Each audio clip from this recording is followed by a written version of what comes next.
going to call the July 8, 2025 council meeting to order. The invocation will be offered by Angel Arzuega, and the Pledge of Allegiance will be presented by Officer Jason Miller. If y'all would use the microphone, if you'd stand with me, please.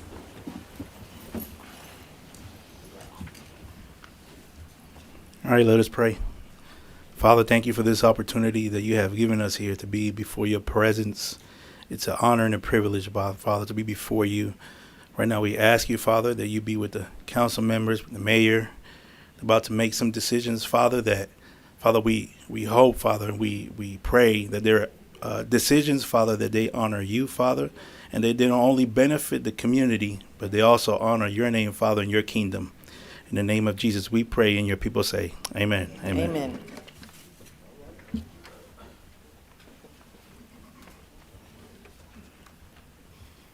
I pledge allegiance to the flag of the United States of America and to the republic for which it stands, one nation, under God, indivisible, with liberty and justice for all.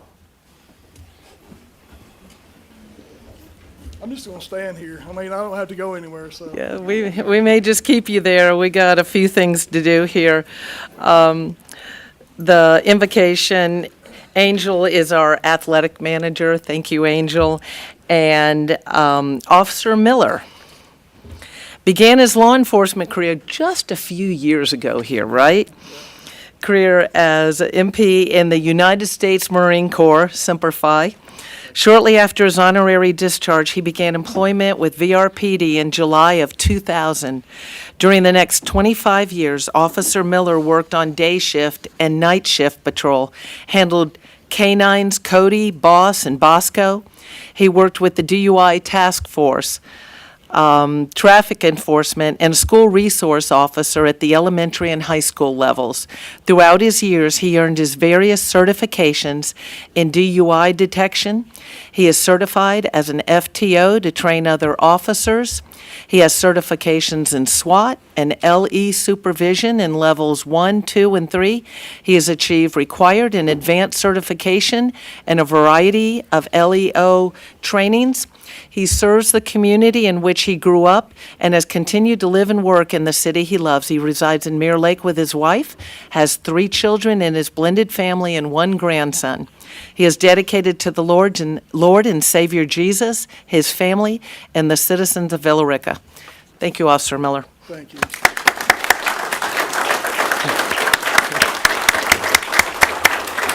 Oh, it's coming. That's only the beginning. You got to put up with a little bit more.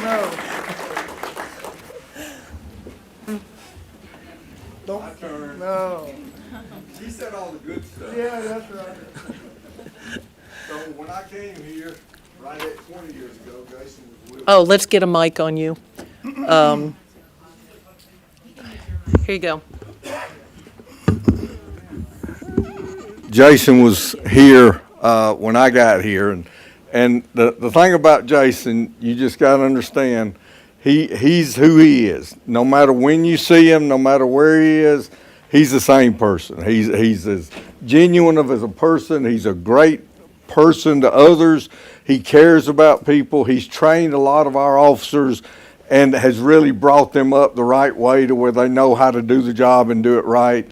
Always professional. Ask him to do it, it's going to get done. You never have to worry about that. His wife, Jennifer, just a wonderful person who works in the school system and has been just a great person for Jason to be with. And he has done just so well in life. And I tell him regularly he outkicked his coverage there. Absolutely. But Absolutely. he knows it. He knows it. But we're just so proud of today for you, Jason. 25 years. That's definitely an accomplishment as a police officer, but being a police officer here and all, that's just huge. And we're just so proud for you, and we appreciate you so much. I appreciate it.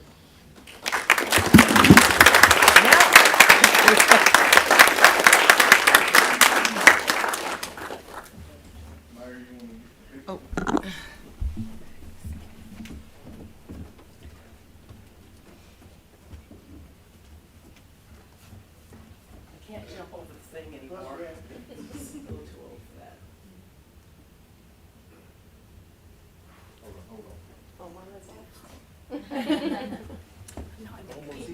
It's been a rough day. I have not had the picture time here.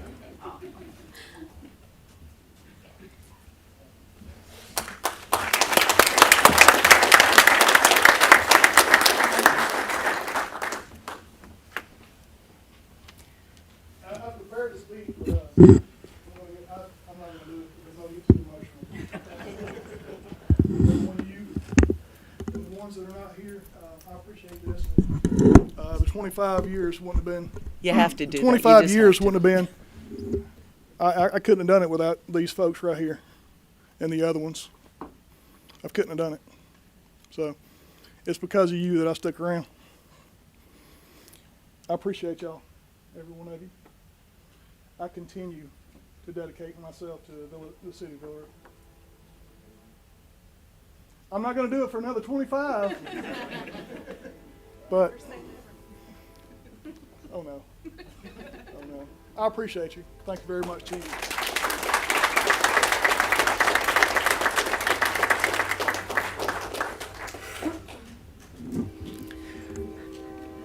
We also have a 5-year service recognition for CID evidence technician, Alexis Perry.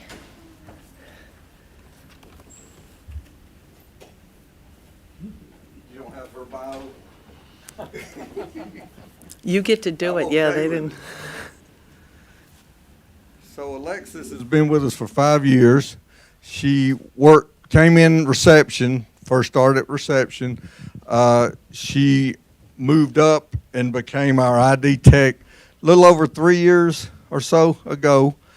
She graduated from Jacksonville State University. Forensic investigation, I think, was her degree. She has done amazingly well with us. We appreciate her so much. She handles the evidence room, which is just a nightmare because you have to keep up with everything, and it's audited regularly. We always do great on our audits because she's so organized, and we appreciate that. She also handles crime scenes, and all of y'all have watched the TV shows, crime scene. She's that CSI investigator, stands here and sees the hair 44 yards over there. I mean, just amazing. No. But she does a great job with crime scene. She's actively now pursuing her crime scene tech certification, which is a great accomplishment because it's a lot of different classes she has to go to do that. Alexis is married to Christopher. I think he's working tonight, so he's not here with us. I think he works in a prison, correct? Yeah, he's not in prison. He works in a prison. So y'all make sure, you know. But does a great job. Her parents are here. So congratulations, Alexis, 5 years.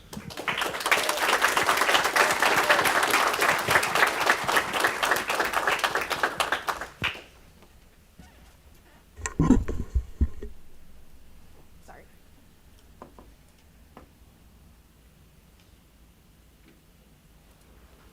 Y'all want to get up there?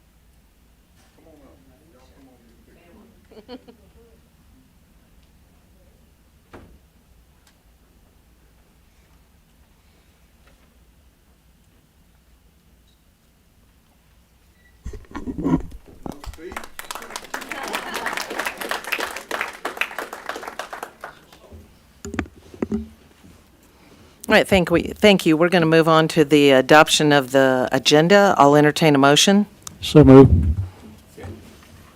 All in favor? Any opposed? Thank you. All right, we're going to move into public comment portion of the meeting. There was a sign-up sheet. I have that here as you entered the council chambers. As you come to the podium, please state your name and address for the record, and if you're a city resident, that way if you have a concern, we're able to match you up with your city council person depending on your ward.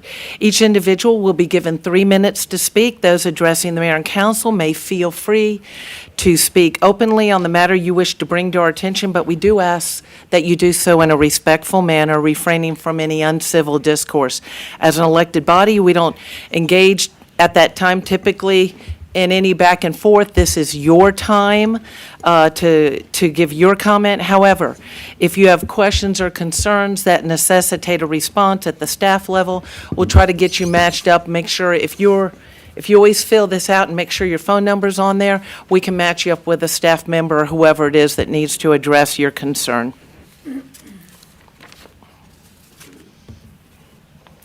First person, Peg Taylor.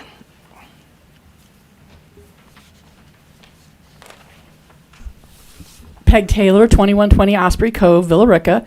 So I have a little list of things that I want to say thank you to, because I am very grateful for you all that are sitting up there, because I know you have to hear a bunch of stuff each month, and probably even more than that. But I just want to let you know I've been a resident of Villa Rica since 2000, and in those 25 years I've seen lots of changes here for Villa Rica. In the early days, y'all might remember Kimberly Stovall. I actually was one of her volunteers. I volunteer a lot in my personal neighborhood, but I would like to get back into helping out Villa Rica once I retire from my full-time job. I wanted to also let you guys know that that Mill Amphitheater, it opened in 2010. There's been so many wonderful events there throughout the years. And if you didn't know, there's a community market every Monday from 4 to 7. And did you know that they actually accept SNAP benefits, and they actually double them? So if you're looking for some farm fresh veggies, that's a good place to go. The summer series concerts, I love all of those, and they're always so well attended. You may want to get there early and put your lawn chair up to save yourself a spot. I also want to thank the city workers, because they get to be the ones to put up all the tables and clean up after the event's over. I definitely want to thank Chief Mansour back there, because he always helps out with all the stuff that I need in my neighborhood. And then all the police department, because they're awesome here in Villa Rica. Of course, you all know the fireworks show is awesome, so thank you guys for allowing that every year. That's very well attended. And if you haven't been to the library, you got to go. It's a state-of-the-art library. They actually have an event going on July 18th. It's their end of summer reading party. It's from 10 to noon. We have a great hospital, and we have great new restaurants that have opened up. If you haven't been to Captivating Camino, it's a wonderful place. They got this wonderful glass blown chandelier. That's beautiful. There's other good restaurants here, of course, Gabe's, which I'm going to as soon as I leave here. Collins Barbecue is great. Of course, I've attended many of the council meetings. You guys have probably seen me many times, and I also watch it, and sometimes I do a replay to watch it. So I really thank you guys, because it takes a lot to have to listen to some of the stuff you all have to listen to. So thank you all. One thing that I hope by saying all this positivity is that maybe some of the negative attention that's happening now for our city, it's not good, in my opinion, for the citizens or our city to have so much negative attention. So if people have a problem, you just said that you can speak to your council member, and hopefully whatever issue the person has, they can get it resolved. Is what I find is in any company, if it's a negative company, it's hard to recruit good talent. And I know y'all need a city manager, right? So we want to have a positive. Okay, that's it. Bye. Pam White. Good evening, Pam White, 102 Anderson Road. And good evening, council. The excessive use of executive sessions that you all continue to have is, in my opinion, nothing less than legalizing visibility. And it's to hide from being transparent. Here in Villa Rica, executive meetings and procedural walls are being used not to protect the public, but to protect power from the public. This is not transparency. This is not a democracy. This is not justice. Legalized invisibility is a betrayal of the promise that government works for the people. It makes the voices of the most affected, our elders, our families, our heritage, disappear from the decision-making process. But we are not invisible. We are rooted, we're watching, and we are rising. We will not be erased. A community does not die from protest. It dies from silence. And we will not be silent, and those responsible will be held accountable. We have put in so many requests to be put on the agenda. No one returns phone calls, emails, text messages. By any form that we submitted, nobody. And I've sent them to the entire panel.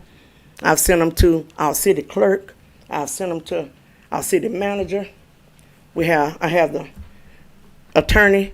Everybody was, copied in it. Nobody is trying to hear us. We've been asking for updates for our community. We need updates. But y'all can go in executive session and discuss our community amongst each other. And then some of you just can't help yourself. You leave out executive session and it come back. It come back to us. I don't have to tell you who come out of there and talk, but we got it.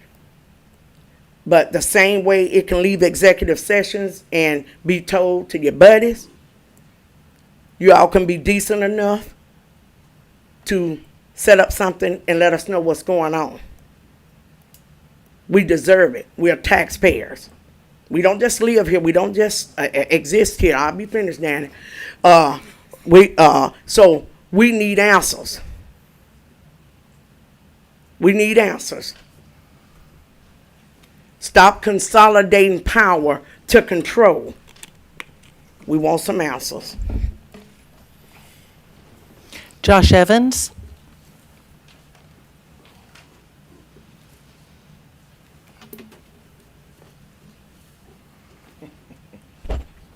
That's all go interesting, huh? Josh Evans, 640 Cleavage Street, Villa Rica, Georgia.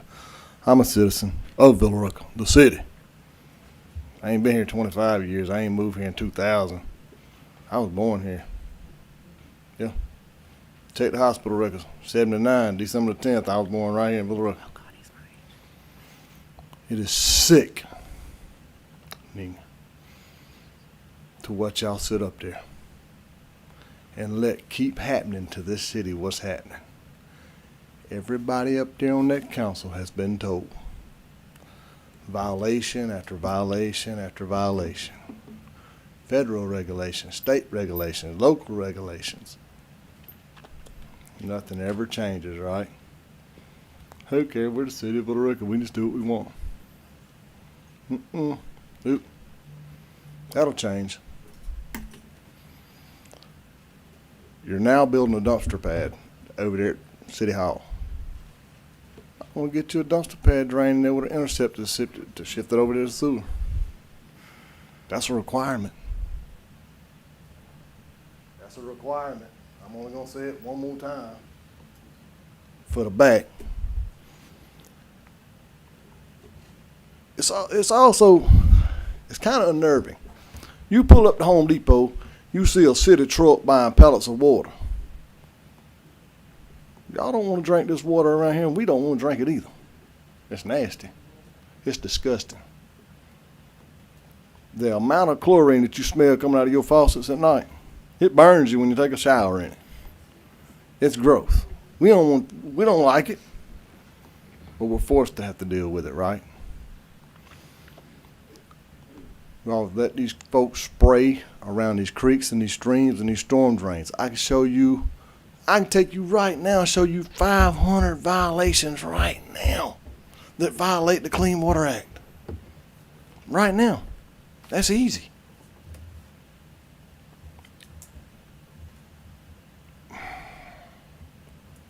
I was reading today about the city of Milton, right?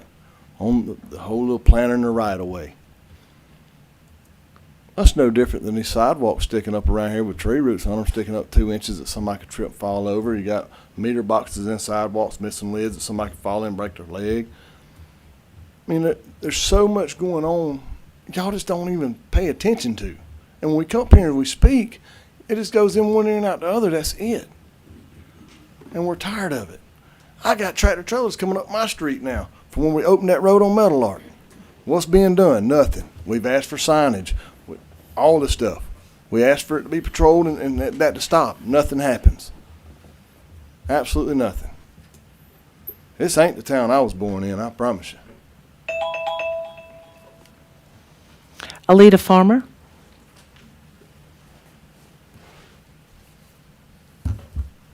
Good evening, Mayor and City Council. Coming to you this evening just to bring some awareness. And one, I am going to acknowledge kudos to something that I noticed on the agenda that I hope in the future that I continue to see. Under the agenda tonight, under B, Community Development, this is one of the first times that I see a complete street address. I see a ward. I see what the changes in the zoning codes. It's unfortunate that we're in 2025 when y'all started doing this in 2020 with us, where we had no notification on your agendas in regards to our properties.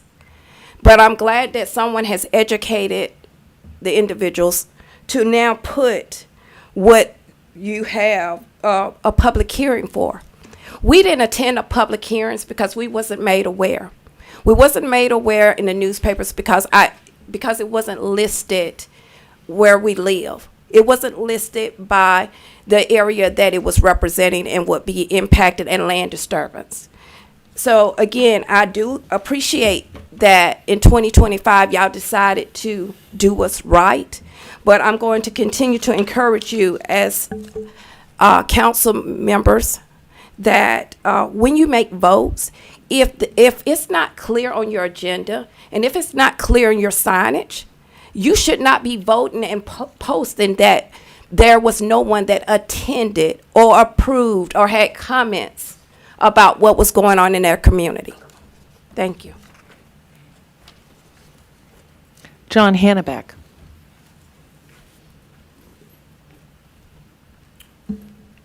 John Hanneback, 3106 Golfers Way in Villa Rica. I am a combat veteran of the Korean War and the founder of the Villa Rica Military Veterans Organization. And I'm here tonight to appeal and get the support of the council, the mayor, the administration, and the community in support of developing a Veterans Memorial Park for Villa Rica. Do you realize there are over 600 veterans in the city of Villa Rica?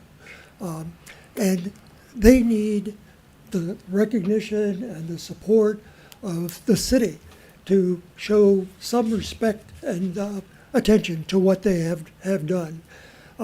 So I represent the organization of Villa Rica Veterans, and we want to establish a Villa Rica Memorial Park for veterans. This is not new. This goes back to, 6-7 years ago when we had a Renaissance plan, and there was a Veterans Walk that was established. That it still is in the comprehensive plan, and it has about $100,000 that was affiliated with that. We want to, that activity has just kind of lain in, just laying there. We, as a veterans group, want to make this a reality, but we need your support, and we need the support of the community. I don't think there's anybody on the council or the administration that would not be supportive of such a park, and the community needs this recognition, needs this park. But the first thing, and we as a veterans group are going to make this happen. We are going to make it happen. It's not going to lie in negligence anymore. We're going to appeal to the meeting. We'll go to boards, we'll go to the committees, whatever we have to do to get support. But we will provide for support for this. We will raise money if we have to, and we will have to. But we want your support, and the first thing we have got to have is land. We've got to have a designation from the city of an area that we can develop into this park. We have had a meeting with the city manager, the deputy city managers. We've had an initial meeting with them, and we will have more. But we really need that commitment of some property that we can then carry forth this park. Thank you very much. I appreciate your support. And I have several members of the committee of our group that are here. So, again, we urge your support.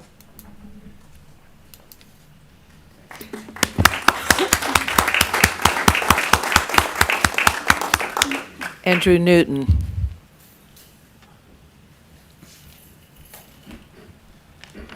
Yeah, I just shouldn't take, Andrew Newton, I live on Palmetto Lane. I'm planning and zoning, but I'm just speaking for myself here tonight.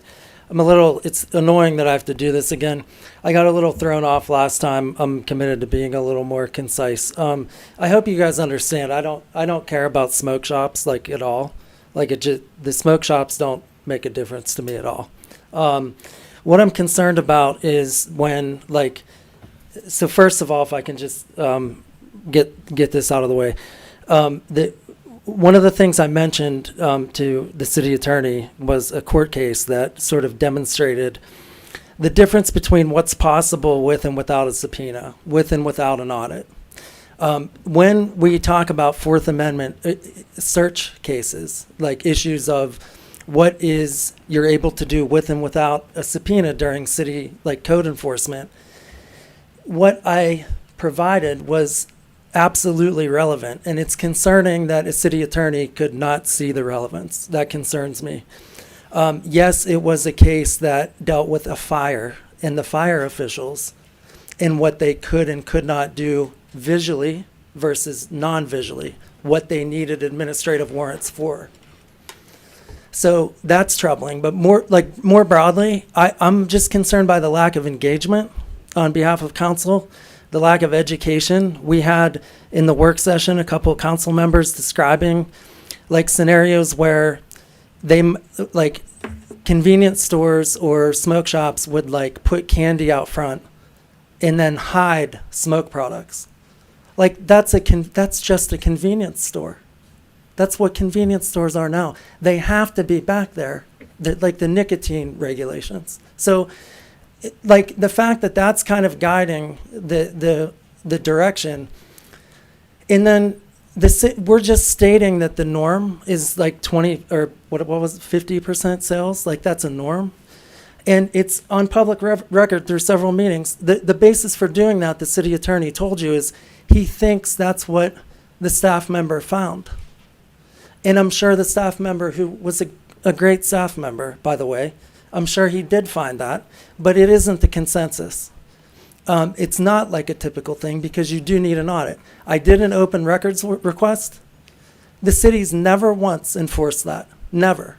It's never been done. And you're not going to start now because it's not enforceable, because you'd have to have a subpoena or a warrant for any enforcement. So my main concern, and I'm not so much talking to Mr. Momptahan, because when I watch the meetings, I feel like there is a level of education. I think you appear to be highly informed on the topics, but I would like to see that throughout. Be the temporary expert on everything you're doing, please. Greg, is it Althart? It is, but I was confused because we're in part With the B hearing? today, so yes. For the hearing, okay. Robert Hernandez? Good evening. Robert Hernandez, 2156 Raccoon Court. I'm also part of the Veterans Group, and I'm here with Mr. John, and I'm also here to push and encourage the city for a Veterans Memorial. I myself was in the military for 8 years, did 2 tours of combat. Like Mr. John said, we have over 600 veterans here in Villa Rica. It'd be nice if we get something built here for our veterans, not Carrollton, because we don't live in Carrollton. We live here in Villa Rica. So we have contacts. We are going to really push hard for a Veterans Memorial here. Also, I want to thank the mayor. I don't always come to these council meetings, but I do watch them on YouTube. I do read up, and I do keep up on what's going on. Y'all, I did 24 years for the Federal Bureau of Prisons. I did 3 years as Federal Air Marshal. I was over 6 federal prison factories, 2,000 inmates worked under me, 70 staff worked under me. Where I'm going with this, I didn't always agree with what my ward wanted me to do, y'all. But you know, I'm a firm believer, one team, one mission. You all need to work as a team. It's embarrassing what I hear in my neighborhood in Mirror Lake, what people talk about you all. Y'all need to get together, work as a team. It's embarrassing, really is. Mayor, she's done a lot. I keep up with what she's doing, what she's done. Great person, great person. And I want to thank you all, but y'all need to work as a team. And please keep in mind about the Veterans Memorial, because we will keep pushing it. We have contacts. I've talked to people in D.C. already. We want this, and we're going to keep going and fighting for it. Thank you.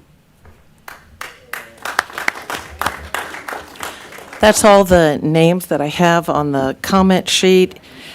We still have public hearings on 2 things, so for anyone that will be speaking during that time, you don't have to be signed up on here.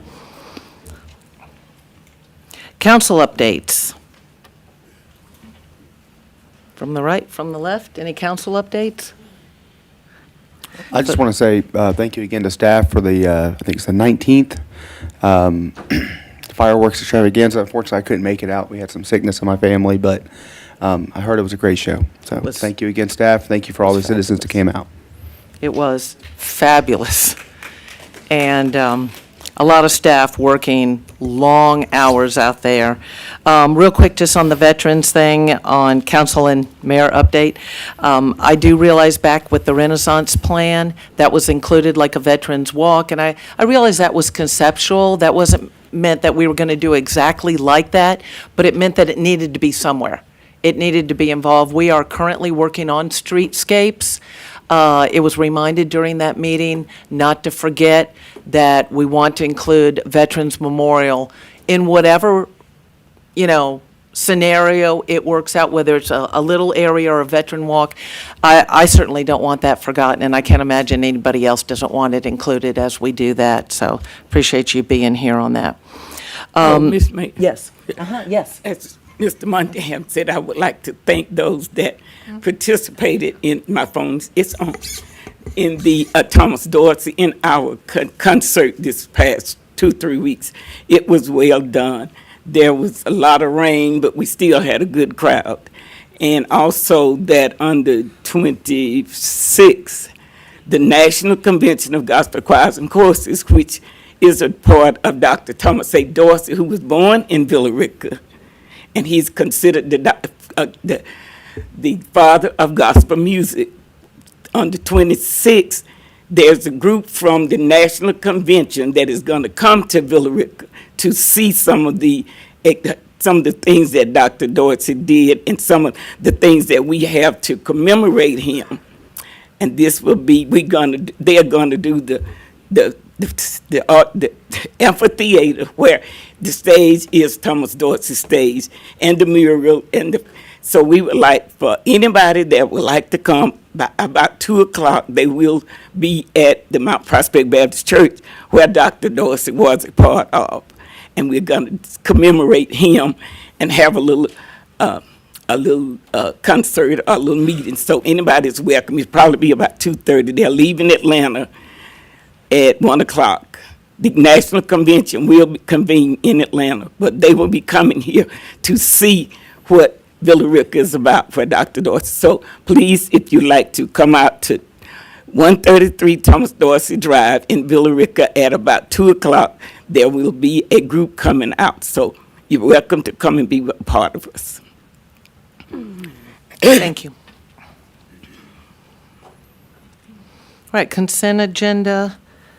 We have just one item, and that's FY25 budget amendments, number 151 through 165.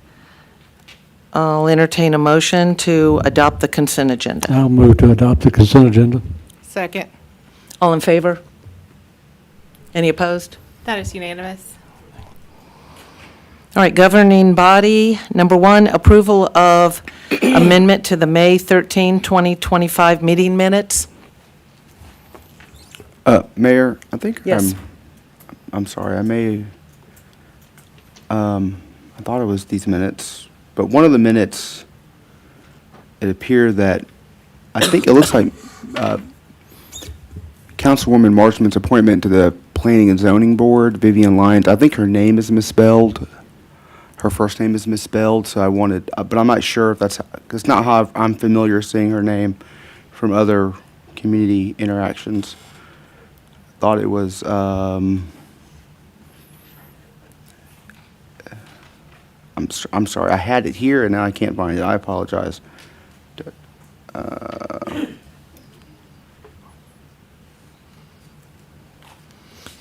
If ever possible, Oh, here it is. when I you found come it. I'm across sorry. it, just shoot a quick email. Yeah, I just caught it now. That's why I'm Okay. as I'm like doing that last second look again, but yeah, I think it's just a misspelling of the name. It's Vivian, and they have it spelled as Vivienne. So it just caught my eye as I'm scrolling through, kicking that last look, and then I caught it. I apologize. I would have let y'all know earlier, but I didn't catch it.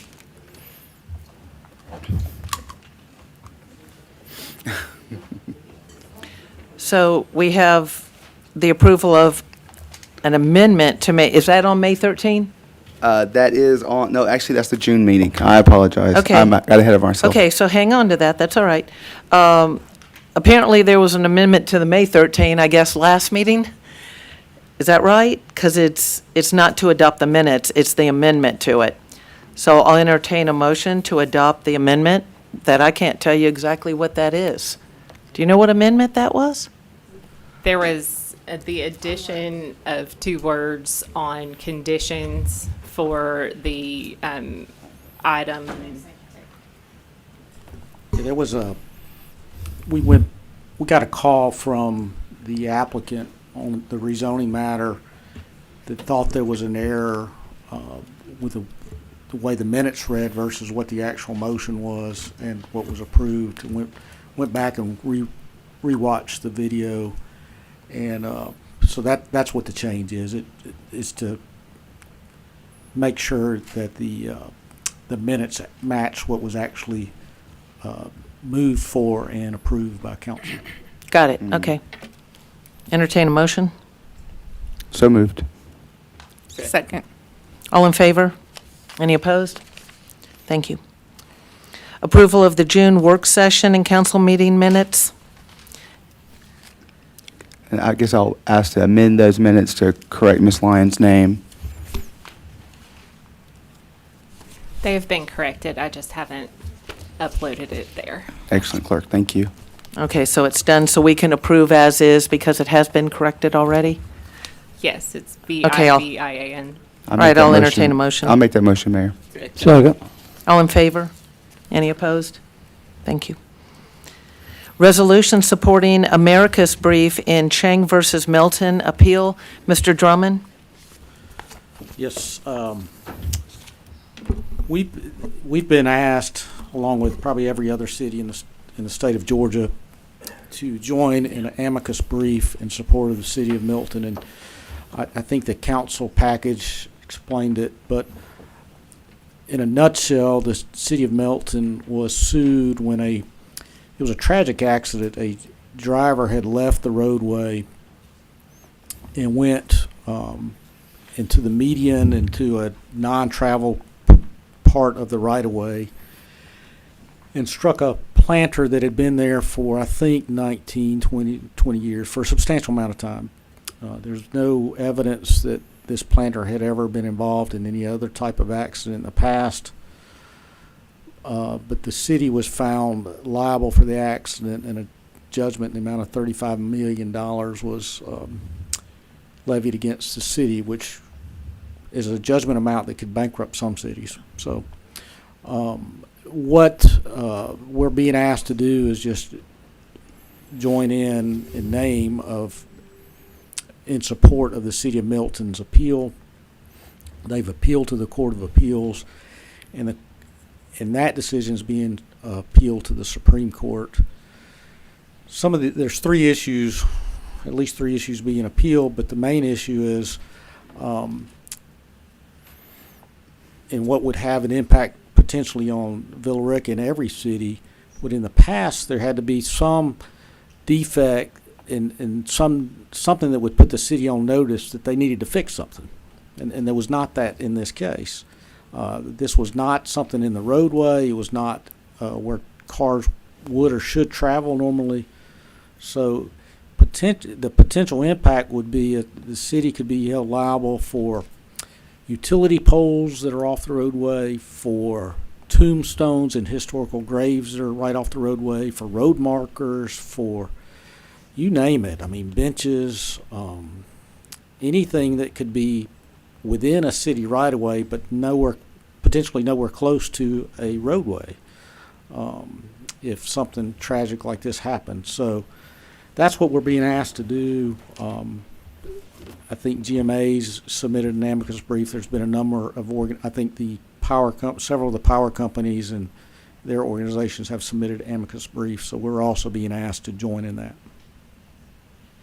Any questions from council? My only question Councilman is that Rompian. the agenda identifies this as an amicus brief, but it's amicus brief. Amicus brief. It's spelled differently, so we may want to revise that. But beyond that, I'm going to abstain on this, Mayor, just so you know. I'm going to abstain on this vote. So, Councilman us Marchman. signing this or going with this would protect us in case something like this happens. No, it's just a show of support. It's a show of support for another city. Oh. The Supreme Court will ultimately decide the issue whether we join in or do not join in. So. It's basically us showing that we're in agreement with what they're saying with their amicus brief, and we're signing on just like a lot of other cities have. I mean, we could. It depends on what the decision is made, but that's what's there. Any other questions? I'll entertain a motion. Okay, I'll make a motion to approve the resolution authorizing Villa Rica's participation in an amicus brief in the Chain versus City of Milton appeal. All in favor? Is there a second? Oh, I'm sorry. Second. Second. All in favor? Any opposed? That is unanimous. We have one abstention. Motion passes. While I still have my microphone on, we just noticed that one thing, I'd like a motion to amend the agenda. There's one thing that we had on the work session and I thought was on the agenda, but the appointments to the VRDA. Oh. VRDA. Oh. And I think it was in your package. It was on the work session. Yeah. Didn't get transferred over. But we need to do that before the end of the month, unless y'all want a special called meeting. Okay, so Mr. Drummond, how can Can we go ahead and amend the agenda and add it on? Have a motion to amend the agenda and put it number 5 or whatever? Yes. Okay, I'll entertain a motion to amend the agenda. Under discussion of charter, we could put number 5, and this will be appointments for Villa Rica Development Authority. And the discussion of Vivian Lyons is what reminded me, because I think she's one of the candidates. Yeah. Okay, I'll make a motion to amend the agenda and add item 5. All in, second, and wait for a second. Second. All in favor? Any opposed? Thank you.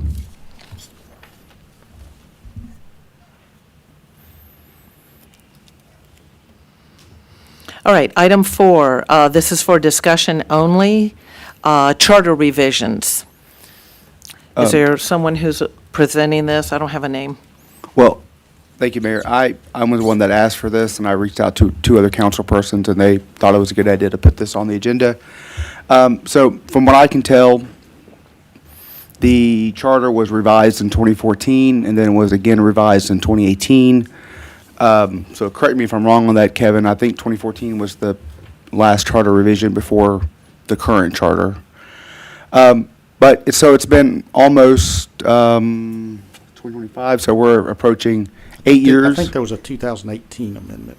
Right, the 2014 and then the 2018, right? Yes. Okay, so there was a 4-year gap there, and now we're approaching almost 8 years. I thought it would be a good idea to start the conversation on whether we should do any kind of amendments to the charter, housekeeping, or revisions of any certain provisions. I think I've had some conversations with other council members about that. There seems to be an interest in revising and updating the charter.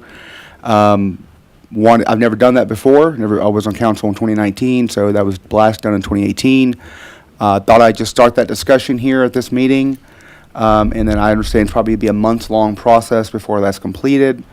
And we would have to reach out to our legislative delegation and so forth. But having never done it, I wanted to start the conversation and get some input from you on what the process is like.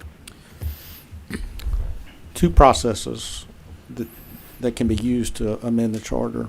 So some things we can change by the home rule requirement, which would basically we would have 2 readings, we'd advertise, and council would vote, and it can make those changes without going through the local legislation. There are other parts of the charter that can only be changed by local legislation. So it depends on what parts of the charter you want to change. I think there's already been some discussions in staff level over the last year on some cleanups that needed to occur.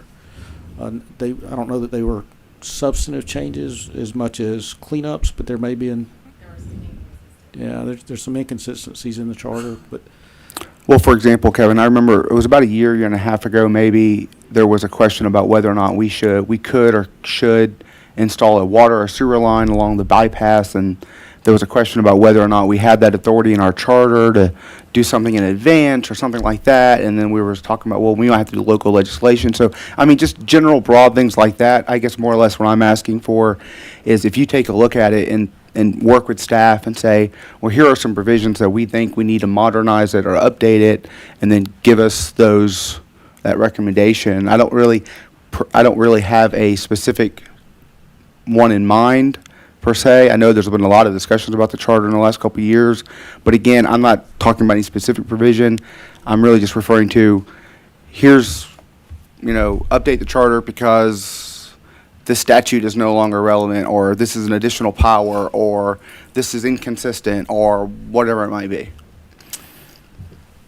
yeah, we can do that, and cities handle that different ways. Some cities will form a subcommittee to look at that, so it's not just one person's view on what needs to be changed. Bowden's going through that change right now, and they hired a consultant to help with that. I think they were out of the Carl Vincent Institute. So there's experts out there that can help. And one good thing with that process is, you're aware of this, every year the General Assembly meets, and every July 1st or whenever the governor signs it, laws change. And one thing the Carl Institute will do, they'll compare your charter with all the changes since your charter was last adopted to see what needs to be updated. Okay. So that's one possibility. I don't know what the cost of that is. I can easily check. But it makes sense to me to have more than just one person making that recommendation, because it can have a pretty big impact on how the city's run. So. In 16, 17, we did make some changes that were, some of them, made sense. They made a difference. Others were just obsolete. We have no utilities, so we just had to remove some things that didn't exist anymore. Didn't apply to Villa Rica. But yeah, that was about 16, 17. We had basically work meetings, and discussed it. City attorney, we're reading it line by line. That's how we did it then. Okay. Anything else from council? Yes, Councilman McCoy. Typically, how long would this process take?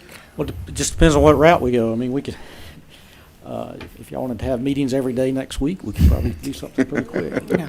It's budget season. That's right. Have a lot of meetings. I would anticipate probably a 6-month process. Okay.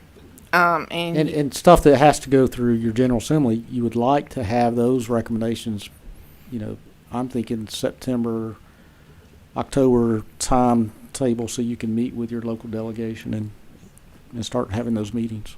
And you may not be able to answer this, but is there a, like, recommendation of when, like, because it has been 8 years and the mayor was talking about things that are obsolete, or I might be getting y'all confused. I'm sorry, I've heard a lot of people talk today. But when we were talking about things that were obsolete, when they sign the bills, when the bills are signed by the governor and everything, I'm going somewhere with this, I promise. What I'm saying is there a time frame, like every 4 years or 5 years or 10 years, that is recommended that the charter at least be looked at? I don't know if there is a standard. Okay. I know of one city that their charter's probably pushing 60 years. That's probably way too long. I think every 4 years or so is probably a good idea. And I know we just said this, but I'm verifying. We're going to look and see how much this costs. If we're getting a consultant involved, if you guys want to do the work yourselves, with assistance from, your attorney, and, that would be your time. But if we've got a consultant involved, I can come up with some. But I can get a quote for that. But we still have to pay you for it, You Kathy. do. I hope So- you do. Yeah. Might be a little cheaper, but, okay. Can there be like a cost analysis between that? Okay.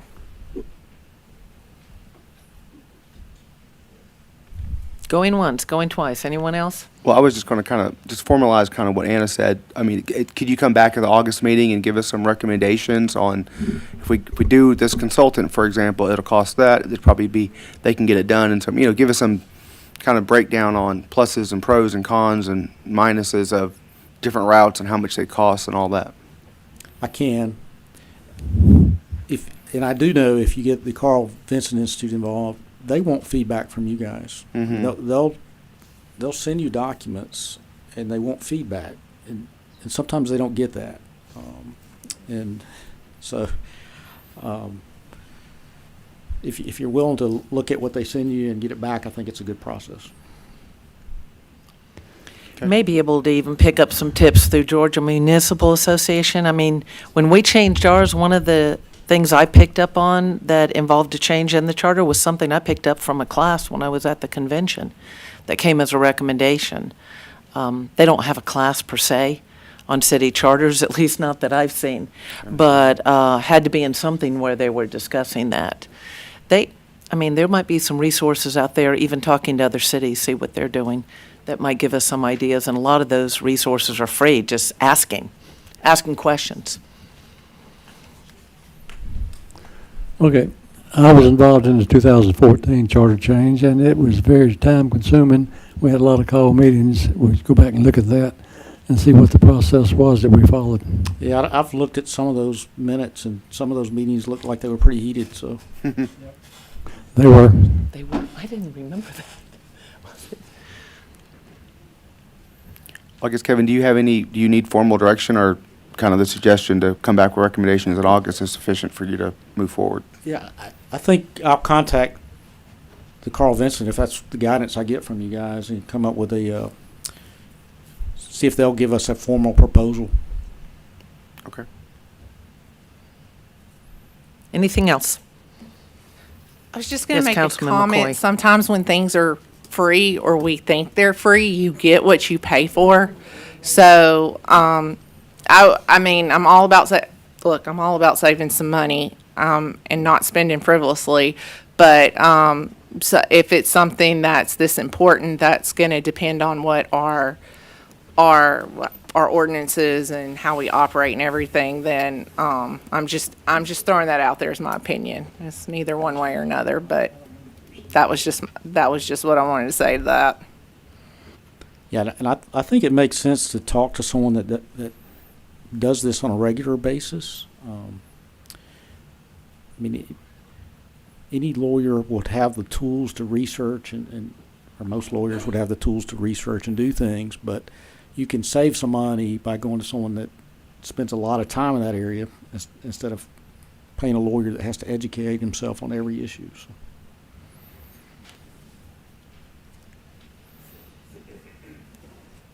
Are we good?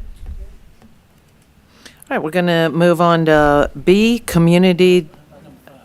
Oh, I'm sorry. Yes, addition of number 5, and I've got it scribbled in here too.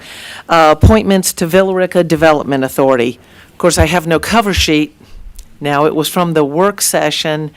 Do we have something we can pull up that has the names of the potential, or they are candidates, they're not potential, but potential members?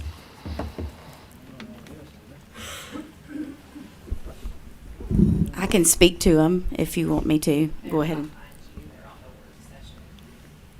All right. We've put them up on the screen. Okay, thank you.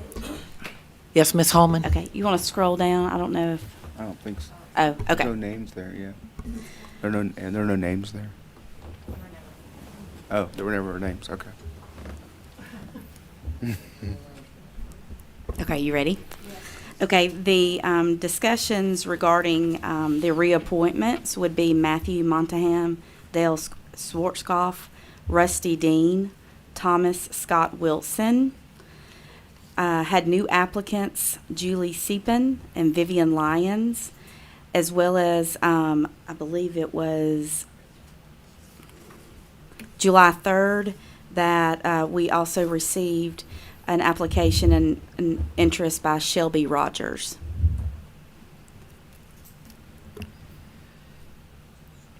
Did everyone have a chance to look at the applications? Okay. Councilman McCoy? Oh, thank you. Do this all the time. What I was going to say was, so I'm under, because it's been a week, and we've had a holiday and everything in between. So if my memory serves me correctly, we are reappointing the like 4 or 5 that are already on there. And then how many seats do we need to fill? A total of 7, so it would be 4 reappointments and the 3 new applicants. Okay. Okay, I just wanted to get that clear before we went forward. Questions from council? Yes, Councilman Warmoth. Just because I don't have it in front of me, who are the ones that are being reappointed? Matthew Montaham, Dale Schwarzkopf, Rusty Dean, and Thomas Scott Wilson. Those are the ones being reappointed? Reappointed. And then the last 3 are the ones with the new applications? Mm-hmm. Okay. Thank you. Mm-hmm.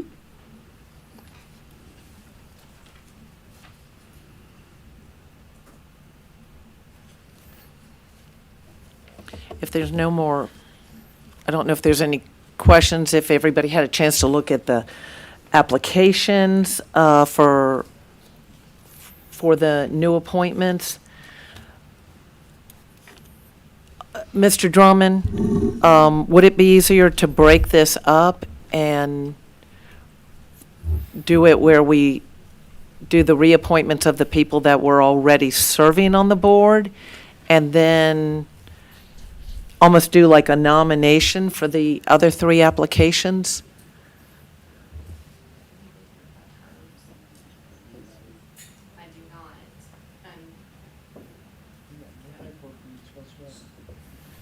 So originally, when the VRDA was set up, it was done in terms of staggered terms so that you would not have everyone needing to be appointed or reappointed at the same time. Right. And they are.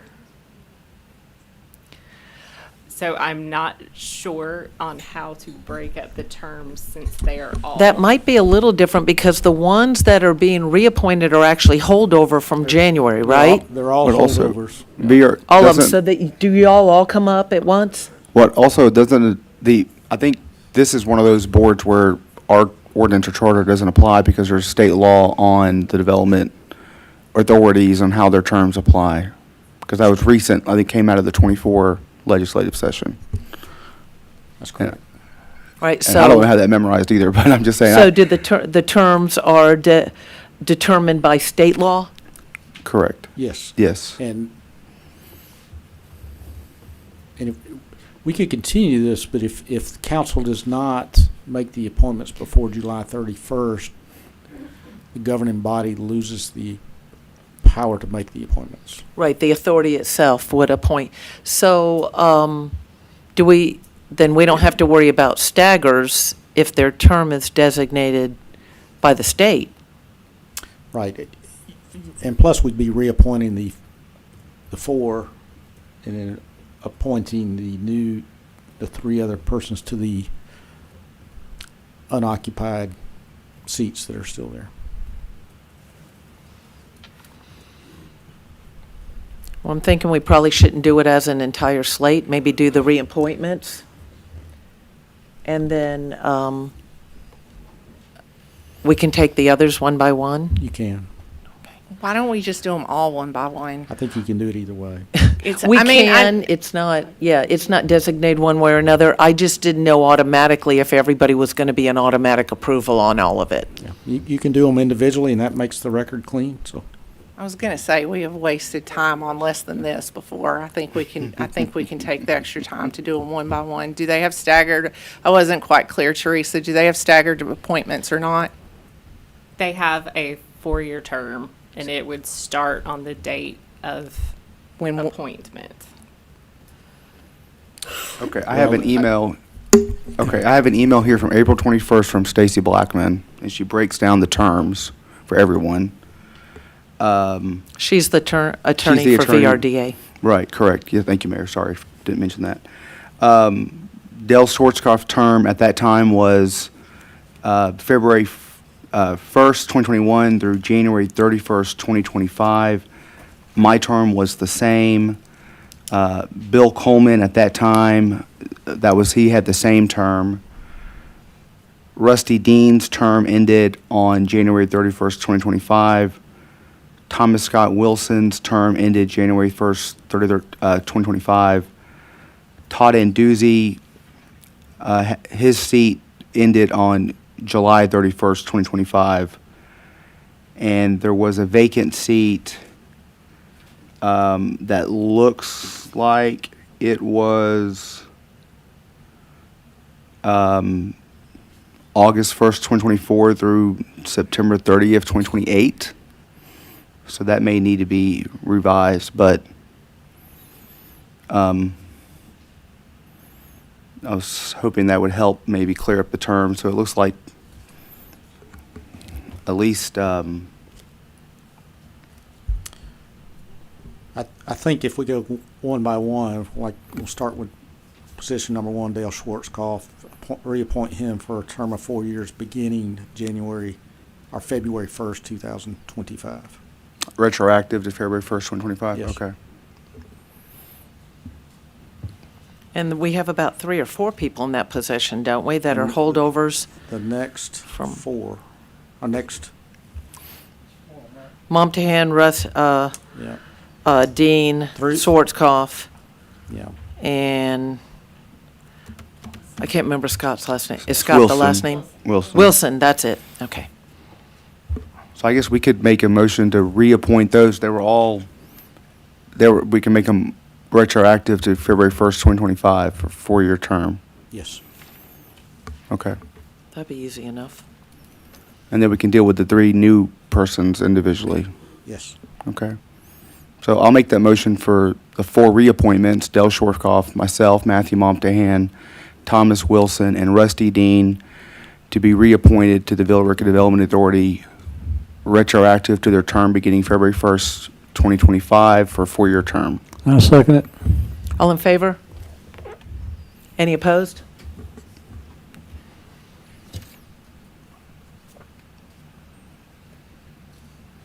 Got that? Okay. What was the vote? All right, the other names, I know we have Julie Seppin, correct? 3-2. We need another person for a term beginning February 1st, 2025.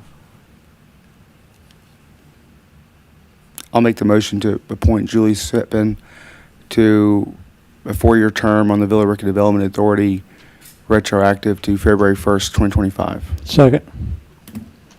A motion and a second, all in favor? Any opposed? Motion passes unanimous. We have two other candidates. One is Miss Lyons. The other one is,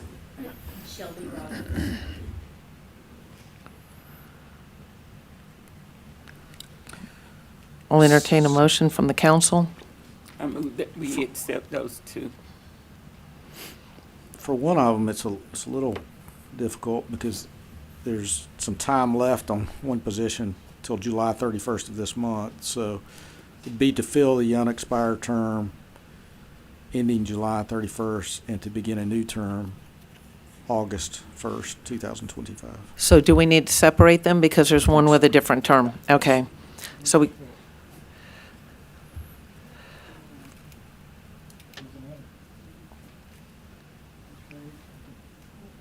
we have Miss Rogers, we have Miss Lyons. They'll only be differed by 1 month. Okay, so why not? it's negligible. Yeah. So I'll entertain a motion. I move that we accept those last two to be on the board. Yeah, Since you say Can we you do got it if the 1 month. dates are different? I thought we had to do them. dates, I thought the you dates said are a you- little different. Even though it's just 1 month. you For the still gotta term. Go through that. One of them's going to be for the, and it will expire. It will go from now, an unexpired term going through September 31st, 2028, Effective when? August 1st, 2024. So that one is a shorter term. Okay, so there needs to be a motion for either Miss Lyons or Miss Rogers for the shorter term. Okay, I'll make a motion for Ms. Lyons for the August 1st to the, I forgot that last date you gave me. September 31st, 2028. September 1st, 2028. Second. A motion and a second, all in favor? Any opposed? All right, thank you. We have one more. This one would be for the unexpired term ending July 31st, 2025, and then appoint for a new term beginning August 1st, 2025. So this starts August 1st of this year, 2025, Right. and goes to when? For 4 years. September? Same as the other one? Yeah, but there is a small portion through the end of this month they would need to be appointed to. So it's going to have to be effective today and carry And then through reappointed. September the 1st? Yes. Okay, Okay. that's Miss Shelby Rogers. Okay. I'll make a motion to appoint Shelby Rogers to effective immediately and expire on September the 1st, 2028. Is that correct? Yes. All right. Second. Second. All in favor? Any opposed? Unanimous. Thank you. All right, community development, item 1, VA-02-25. This is regarding Peach State Trucking. Ms. Carter. Good evening, Mayor, Council, City Management, staff, and residents. So yes, Ms. Carter, would you go ahead and give them your title? We're Okay. trying to get in the practice No of that, I worries. know. I Brecka forget to. Carter, Interim Director of Community Development here in Villa Rica. Thank you. So our first property is for 450 Edge Road. This is for a variance for multiple sign, a master sign plan. The property that has frontage along I-20 Liberty Road and Edge Road is a 148,000 square foot truck and tractor sales and maintenance facility. They are requesting to deviate from multiple sign variances, particularly regarding wall signs, pylon signs, and wayfinding signs. I do have several, following this next slide, I have several slides to show you to give you an idea of what the applicant is requesting. So there are 10 variances the applicant is asking to vary from our code, 4 of which can meet the variance requirement, which is a maximum of 20% beyond what is required of the code, And of course, it's at the discretion of this council to approve, deny, partially approve or deny this request. Okay, this is just a snapshot of the property currently under construction. And now we'll get into the site plan that shows you where each of the signs are located. There are many, so we'll kind of scroll through if you would, Teresa. So we have a wall sign, several wall signs there.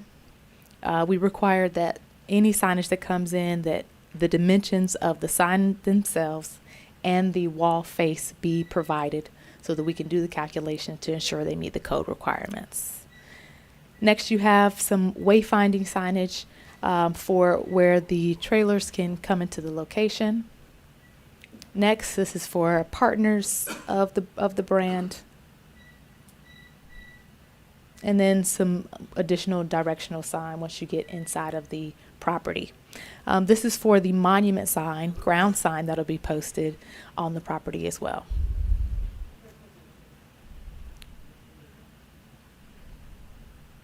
Okay. And then more directional signs once you get into the development to ensure that there is wayfinding passage throughout the development. It is quite a large site. And there's some additional there. And then this is for the proposed billboard sign. What was requested is within the parameters of the code up to the 20% increase. And then the final sign is for the wall face along I-20 for the retaining wall that's currently located there. So staff has recommended approval of 4 of the variances as they are able to meet the 20% max requirement. And then our Planning and Zoning Commission, if you go to the next slide, please. Our Planning and Zoning Commission voted to approve 9 of the 10 variances, with the retaining wall sign being denied by the Planning and Zoning Commission. And I'll be happy to entertain any questions you have. The applicant is also here.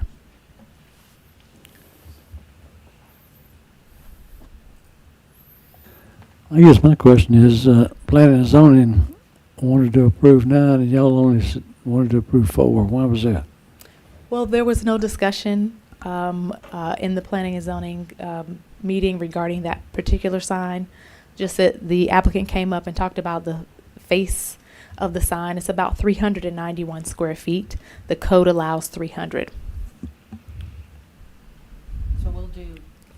Sorry, let me turn this on. We'll do questions from staff at this point, and then the applicant will come up and give their presentation. They have 10 minutes to do that. They can reserve some for rebuttal, and we'll have a public hearing. So this is the time to ask staff questions.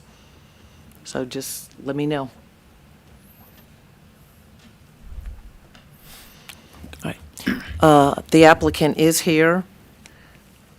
Just tell us if they'll come up and just tell us the name of the person who's doing the presentation, or you can do that when you come up.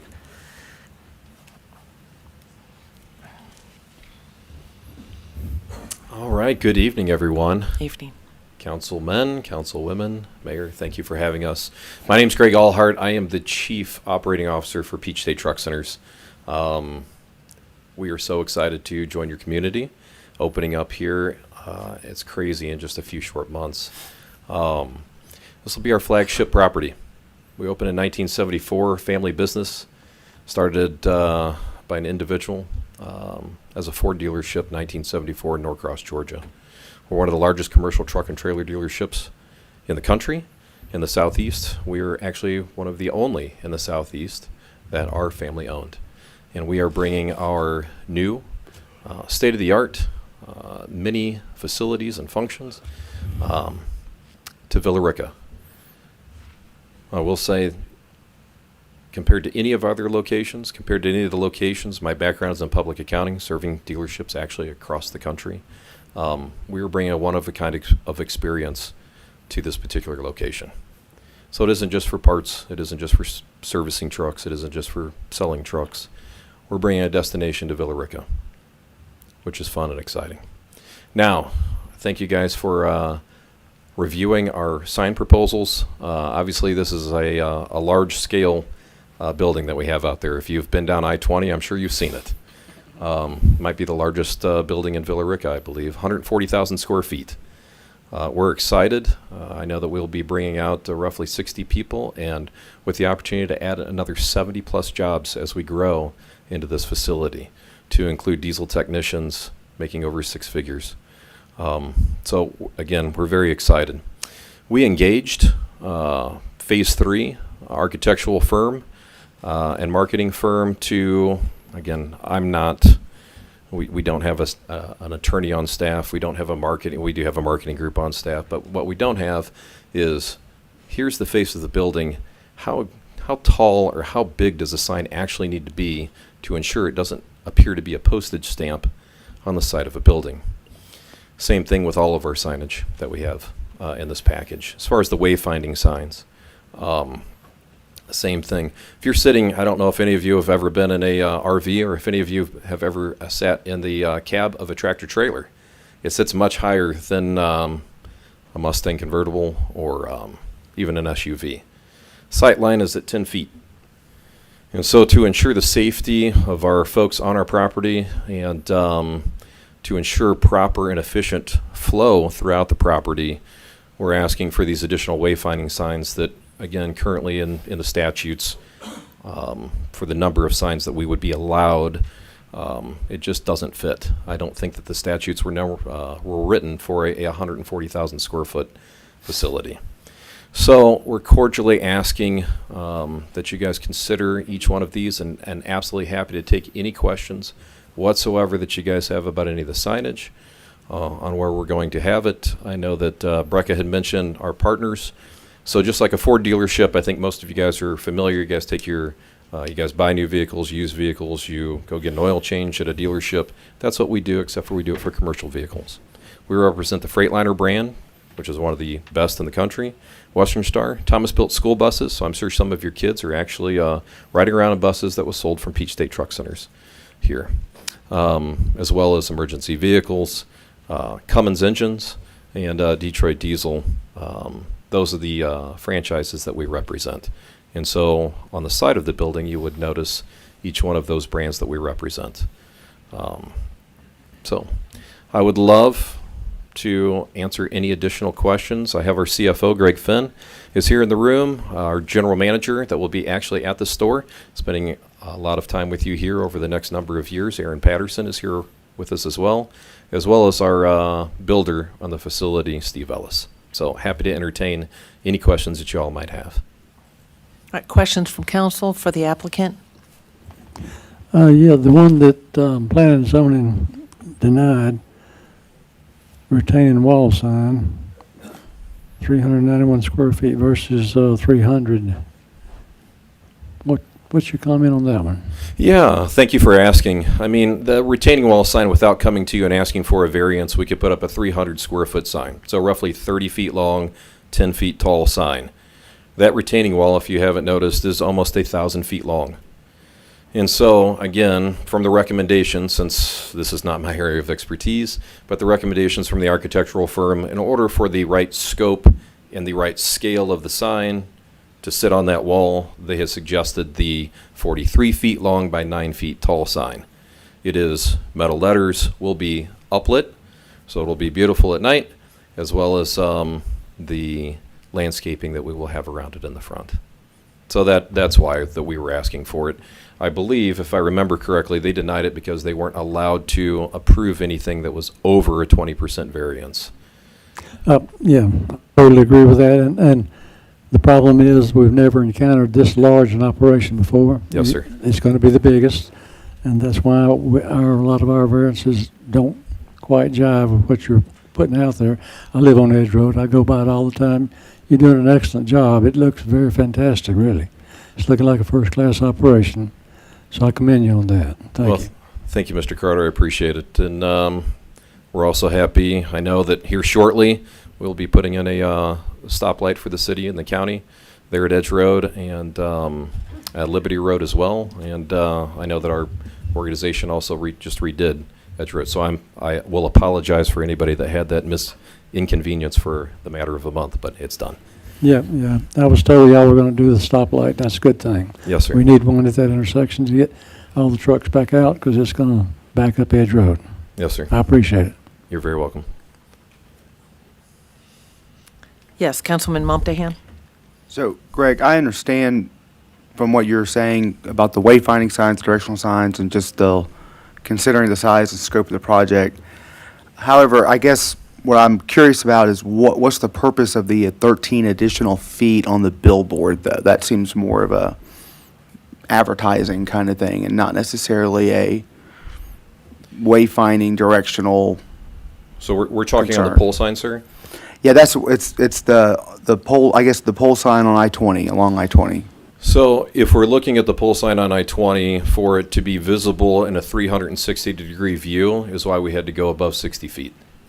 Okay, so are there like trees or something there obstructing the view otherwise? There are trees, so coming coming eastbound on I-20 becomes an issue, and then Okay. also the top of our building, the pilot is across the street from us, and if you're coming down Liberty Road that way, in order for wayfinding or in order for to see the two main brands that we represent, that's why we're asking for the additional feet. I know it sounds odd, right?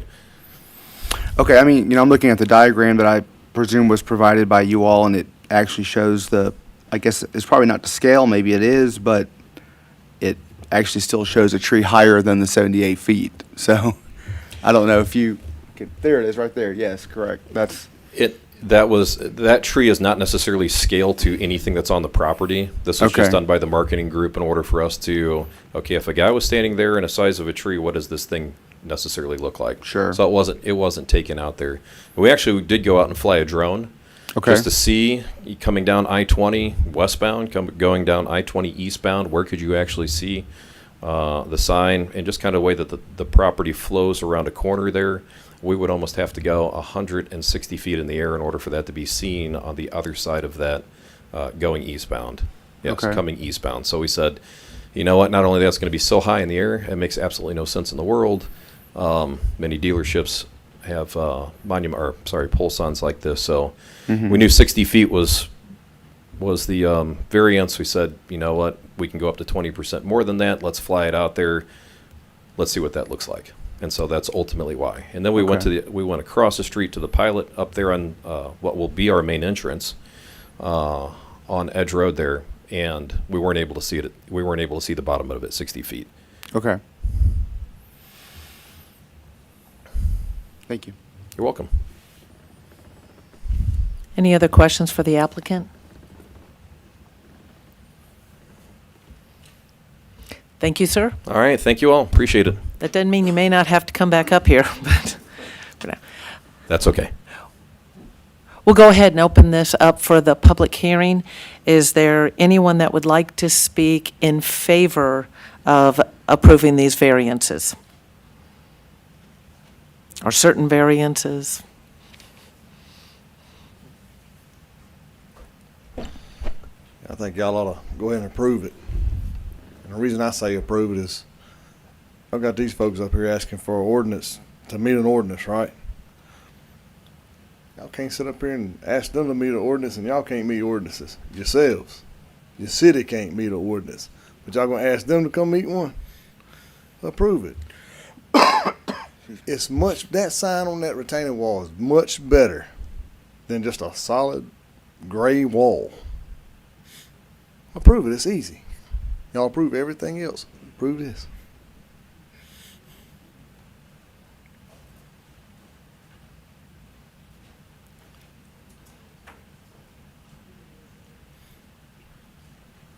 Larry Coors, 115 Maple Valley Drive, Villa Rica. Want to thank you very much for the stop light going in at the intersection of Edge Road. Finally. Because we are, with the new stoplight at the interstate on the south side, it's now backing traffic up late in the afternoon in the 4 to 5 p.m. Timeline.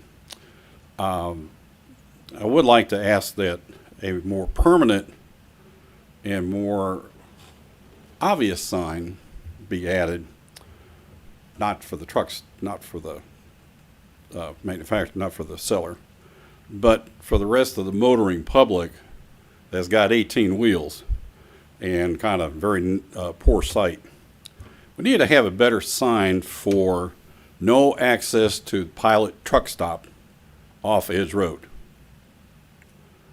There is one up there now that is not lit at night, and the trucks like to make the left-hand, or take the right-hand turn down Edge Road and look for the old entrance into the truck stop. So, Mr. Kors, I know you're talking about something additional. I'm going to get to something else too, but I will be on point. Tie it into Because you are need to for have the a wall approval. sign, you need to approve the wall sign, but in signage, you need to have directional signage. You need to ask for this in the proper authority, whether it's the developer for assistance or whether it's you or DOT or Douglas County. The wall sign, yes, go ahead and build it. Have it built out. You might want to ask them to put Villa Rica, Georgia underneath it. Thank you. Is there anyone else that would like to speak in favor of any or all of these variances? Is there anyone that would like to speak that's opposed to any one or all of these variances? All right, we'll revert back to staff unless the applicant wants to clarify anything, but any other questions or responses for staff? No, but I will point out that we did add another sign out on Liberty Road telling the trucks not to turn to the right. There, we actually put a bigger sign out there trying to get them to go straight. Because they end up down there, don't they? And there's nowhere to turn around. They end up going down Thomas Dorsey. That's a crazy place to be for a By semi-truck. the elementary school and everything. Okay. So we have a notation of that we want that sign, right? Anything else? Councilman Momtahan? Yes, Brecca. So I guess my understanding from the questions and so forth, so today, was that I guess staff felt limited that they couldn't go beyond the 20%, which is why they recommended denial on the 5 additional, or is it 6 additional variances? That is correct. Fair? Yes, Okay. yes, because staff is charged with meeting the request with the code. And we can only make recommendations within the code parameters for variances, which is at 20%. So, I mean, just in your opinion, and I'm just asking for your opinion, I mean, if that wasn't the code, would you feel comfortable kind of recommending approval on these, or where would you at, putting the code aside? I'm not trying to put you on the spot, but I'm just trying to get an idea. You're asking a code person that? I am asking a code person the code question, yes. So I think I was asked this question a different way. Okay. And my answer to it is that it is the applicant's charge to prove positive of the need for the additional signage beyond what is required, even beyond a variance requirement, which is at 20%. So it is the burden of the applicant to make that proof to you all.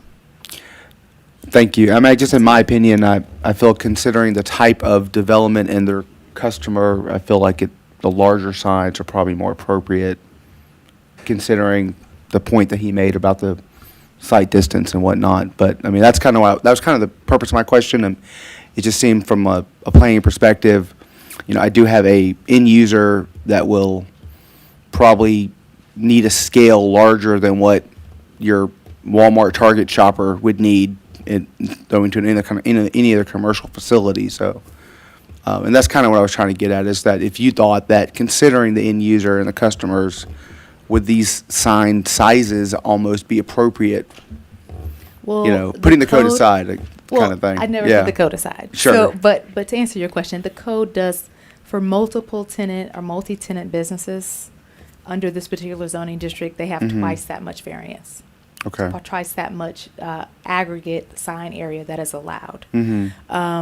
But the code does not necessarily speak to a development of this size as a single tenant to allow for that additional signage. So there is that statement in the code. Okay, thank you. Sure. Yeah, personally. Oh, hang on. Councilman McCoy has her hand up. Thank you. Thank you. Hang on, Danny. And this is kind of relevant, but not. But why? I was just thinking of this as they were saying it. Why is the code not written as it's proportional to like the square footage of the wall, or are we just weird? is what I'm asking. You're not weird. It does take, if you typically haven't had this type of development at this scale, then you're going to write your code pretty much how you've always written it and maybe add a few tweaks here. But again, this is kind of a unique situation where you have this type of scale building with a single tenant, which is usually like a mall or, something with a large tenant, a large anchor store with smaller stores within. But it's definitely something that staff can look at if the council so chooses we do so. Okay, because my thought process was like a 300 square foot sign, if that is the limit, and say you put that on, I'm trying to think of a smaller building, like one of the buildings going down Liberty Road or something. And to preface, I am so against tacky. I have a war on inflatables. You weren't here when that happened, but anyway, that would, for lack of a better word, that would look tacky and that wouldn't look good and that wouldn't be uniform and stuff. But for a development this big, it seems to make a lot more sense. So anyway, that's why I was asking if this was just standard practice, or if we are doing something weird. Is why I was asking that. Councilman Carter? Okay. Well, we obviously haven't encountered this big an operation before of a single company. This is the biggest one coming to Villa Rica, so I can understand why they want these variances, because the operation is so much bigger than any other company we have in Villa Rica. So I don't have a problem with any of these 10 variances myself. I had, Councilman Marchman? okay, Yes, ma'am. like you said, it would look, with the bigger one, it would look better with a bigger sign. But my thinking is, suppose somebody come in and want to go over that 20%, and what we would have to go over through this again. They would have to request a variance. Yeah, that's what I'm saying. So then if you're gonna do that, and I'm not against that part, but, and somebody come along, because you got this big and got a little sign like this, that looks tacky, as you say it. But then somebody come with this and want a bigger sign, maybe not that big, but so is that setting precedence for our change, and that's against the ordinance? That's my question. If I'm making sense. No, you are. Okay. The code specifically states that no variance approval should dictate the next one. Okay. That is similar or something close to it. But the code also does is give this council the ability to make a decision to either way you'd like to go based on what you believe to be appropriate for the building and appropriate for the use. This reminds me a little bit of another time when there was like 9 variances that needed to be approved on a property over near like the Dunkin' Donuts and racetrack and all. And what it was is the old ordinance was really designed for everything we had in Villa Rica, which was like a straight strip mall,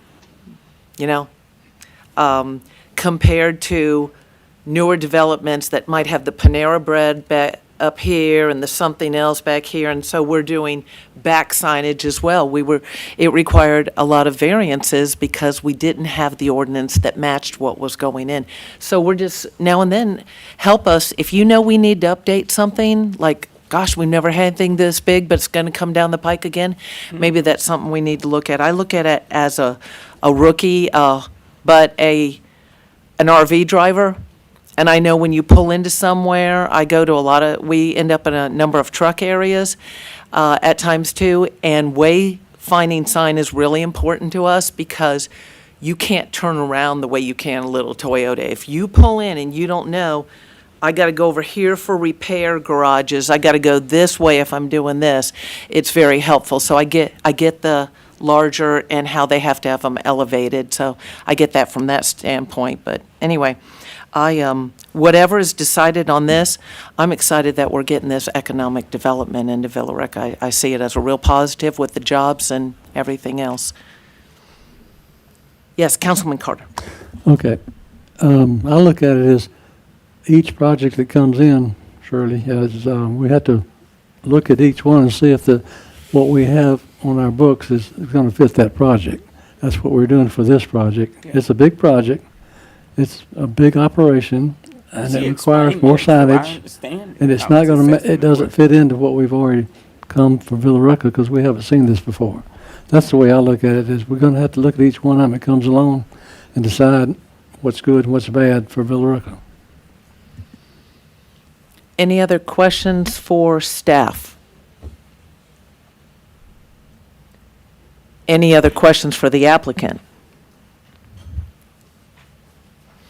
How many minutes does the applicant have remaining? Does the applicant have anything else to say? I mean, I'd love to sit here and talk about each state and that, I'll let you all. You don't like long meetings? You know what? I have plenty of them, my staff. I bet. So you know what? I'll give that time back. Okay. Thank you, sir. If there's no other questions, I'll entertain a motion. Okay, I'm going to make a motion because I don't have a problem with any of these 10 variance requirement, or requests. I make a motion that we approve all 10 variance requests. Second. All in favor? Any Unanimous. opposed? Sorry. That's okay. Thank Thank you. you so much. And we don't make you stay to the bitter end. You are allowed to leave once your item is over. I know you enjoy going to these meetings and staying for long ones, but you don't have to. Item number 2, VA-03-25, Skylar Evans requesting 3 variances. This is regarding the Scott Evans development over on Industrial Boulevard. Good evening, Mayor and Council. Again, Brecca Carter, Interim Director for Community Development here in Villa Rica. So yes, this is for 3 variances pertaining to landscaping throughout the development, along the west side and along the north side of the property. In speaking with the applicant, once they submitted their application and we drafted the staff report, I did speak with them about making some concessions on the distance between, you know, what the requirement requires and then what they were asking for. Like for an example, they asked for the 20-foot requirement for the landscape strip along the front of the property to be reduced to 3 feet. So I said, well, can you bring it up to 10 feet in a fence? Those types of things. So, and the applicant was amenable to those requirements. So staff, as a result, has worked with them to adjust 2 of the 3 variances, and staff has recommended approval on those 2. And then the third one was an outright approval. And here you can see from this the site plan in front of you, to the north side there is a detention pond. You have the frontage of the property. There is a current building there that's about 10,000 or so square feet, and some smaller buildings in the back.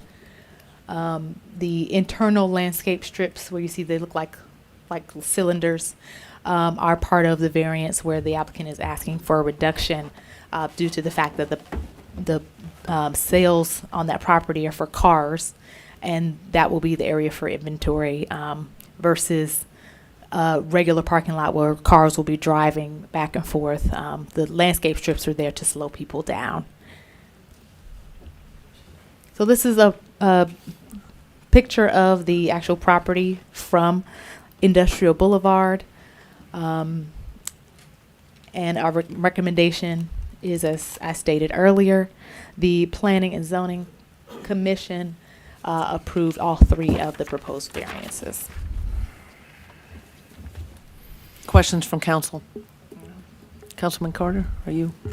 Yeah, I had it earlier at home, but I don't see it now. But this is the one where y'all got together and went back and forth and came to an agreement on something other than what they requested. Yes, because there is a requirement, a criteria in our variance code where you're asking for the minimum variance, not just for the farm. And y'all But worked asking out for a the deal minimum on each variance. one of the variances, so actually you didn't have a problem with what y'all worked out. Correct. Okay.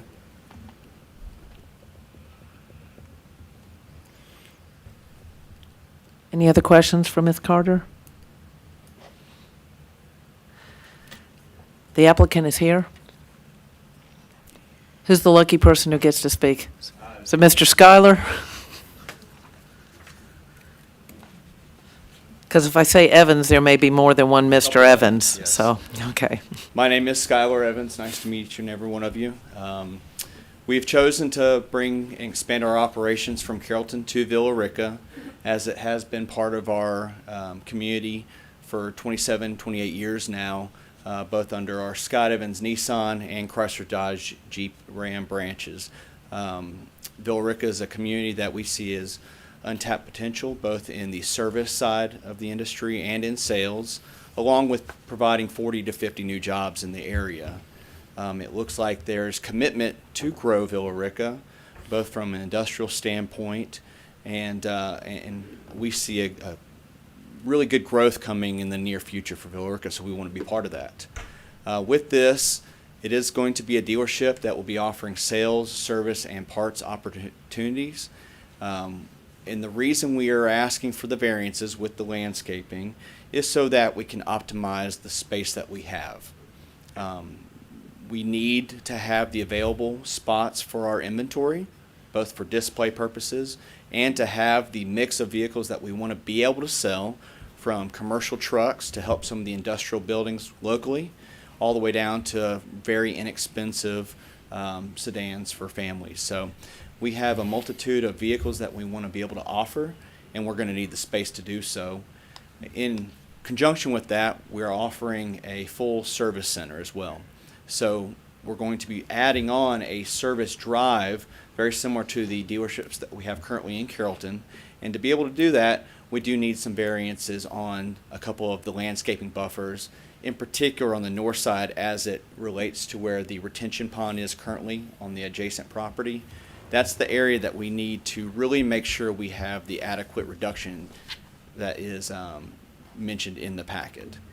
So I'm open to any questions you have. We're excited about the opportunity. We just hope we can work it out and move forward. Questions for the applicant from council? Councilman Momtahan, hang on. So, Mr. Evans, staff has stated that you've come to an agreement, for lack of a better term, regarding some of the recommendations. Are you okay with all the recommendations that staff has I'd like to look at them provided? again, because what she had mentioned wasn't exactly what we discussed during the planning and zoning meeting. Okay. So can we go over each one just to verify Okay. the accuracy? Do you have those? You I could, can see it. Let's see, development must have a minimum 10 feet.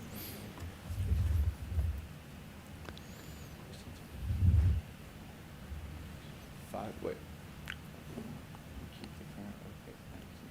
That first one says you're amenable to install a 5-foot and keep the current opaque fence in place. Yeah, so 3 feet is what we were working towards. Yeah. We do think we can make it work with 5 feet. Yeah. And on the second one, Parking places. install a 10-foot wide buffer as opposed to, you wanted 6.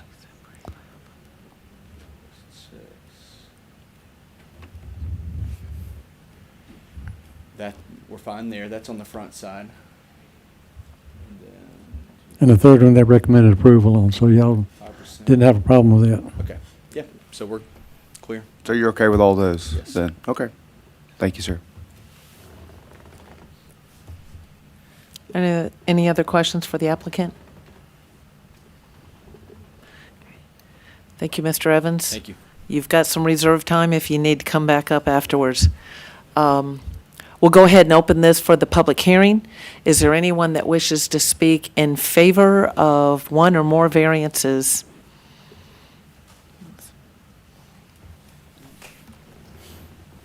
Well, y'all already know I'm gonna be in favor of it. And I live over that way anyway. It's better than seeing what's been there for years.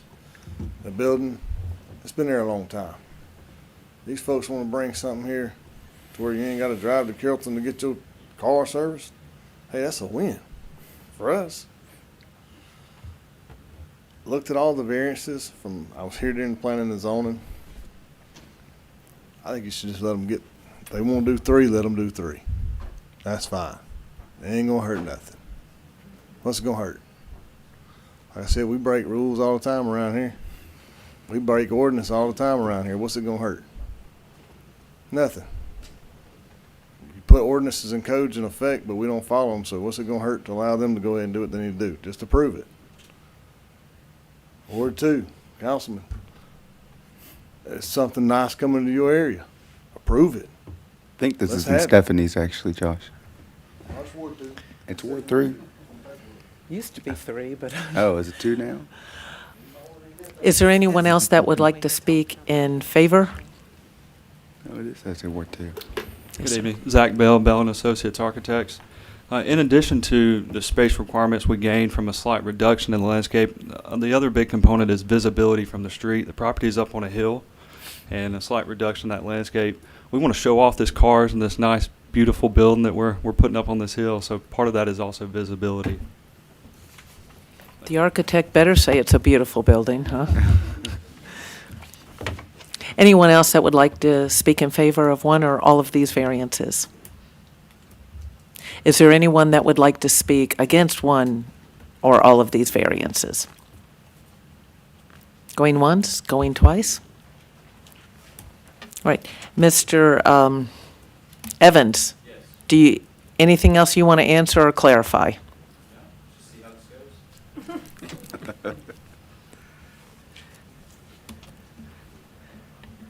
Anything else for staff? I have a quick question. Yes, Councilman McCoy. Okay, number 2, the variance, I'm not gonna read all that. The one that's 6 feet to 10 feet. My question is the 6 feet what they're proposing for around the whole property or just the front part? Just the front. Just this is the west along Industrial Boulevard. Okay. Yes, ma'am. By And the you way- already addressed, I remember one of my concerns to make sure we had that nice space between the residential behind, so that's not an issue. By the way, this isn't Ward 3. I only have the west side. This isn't Ward 3. I only have this west side of We industrial. did discuss this during the work Yeah. session, And you're it right. was updated. I'll make sure All right. all the paperwork is. Thank you, Brett. Ward debates, okay. It's like, it's not in my district. I would just like to throw one more thing out for really for council to discuss, but the 10 to, I'm not opposed to the 6 feet because I'm picturing it in my mind that that's where cars would be parked and stuff like that. And that is their inventory. That is what they're selling. So I would not be opposed to that, going down to a 6 feet versus a 10 feet, especially for the front. But if, anyone has anything to contradict me or to make me think differently, please let me know. So in that case, you're saying that they had requested 6? Yes, they That was requested originally the 20, and the That's comeback number was 2. 10. The number 2. Well, they requested 20, and we came down, we gave them 10. Didn't go all the way to 6, so No, it says proposed applicant requesting 6 feet. they want 6, but it was, the requirement's 20 foot. Yes, and speaking with the applicant, the original request was to go from 20-foot width to 6 feet width. Right, that's what And I in thought. speaking with them, I said, can you bring it up? Are you amenable to allowing that to be 10 feet? And 10 feet is pretty substantial. Yeah. On a width perspective. I kind of walked it to kind of see think they what's negotiated the pretty good. visibility. Okay. Anything else for Ms. Carter? No matter what council decides on the variances, I am elated about the economic development of that over there. It was an Ace Hardware when I first came, and now it's been vacant for quite a while, and there's been nothing. It's just kind of deteriorated to a degree. Yes, Councilman Warmoth. I'm sorry. So from what I'm gathering on here, our staff has already worked out with the applicant anything that was a possible denial, correct? Well, not necessarily. I wanted to make sure that they understood that making that type of reduction, especially if it's more so of the minimum, or you're asking for the maximum versus the minimum, then, you take the risk or run the risk of it being denied if it is not accepted well. So my suggestion to them was to, hey, at least give them half of what the requirement is. Which was instead of the 10-foot wide buffer instead of the 20. And they currently have a fence there as well. And they were not in agreement of the 10-foot? They were. But Okay, they're I'm asking. trying to. Yes. This is a lot of discussion here, so I'm just No trying worries. to clarify so I understand what it is that they have agreed to versus what we're voting on here. I see, I can read. I'm just asking for clarification. Yes, so the staff report provides some variation for you so that I can kind of shift the applicant closer to the code than not, and making it a little bit more feasible for you all to make a decision that is where you have all the information and it seems like they're trying to make it make sense or make it work instead of just asking for the maximum versus the minimum. Okay. Thank you. Anything else?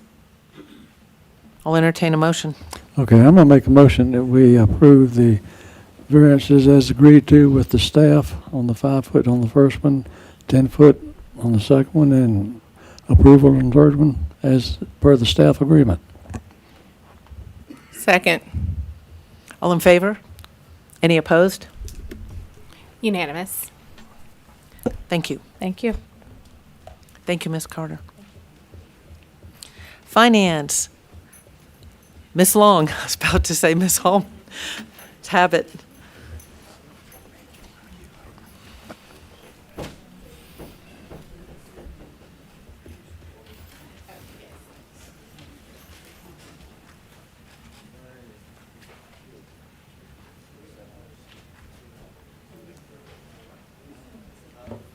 Might want to hold on about 30 seconds. Little transition going on here.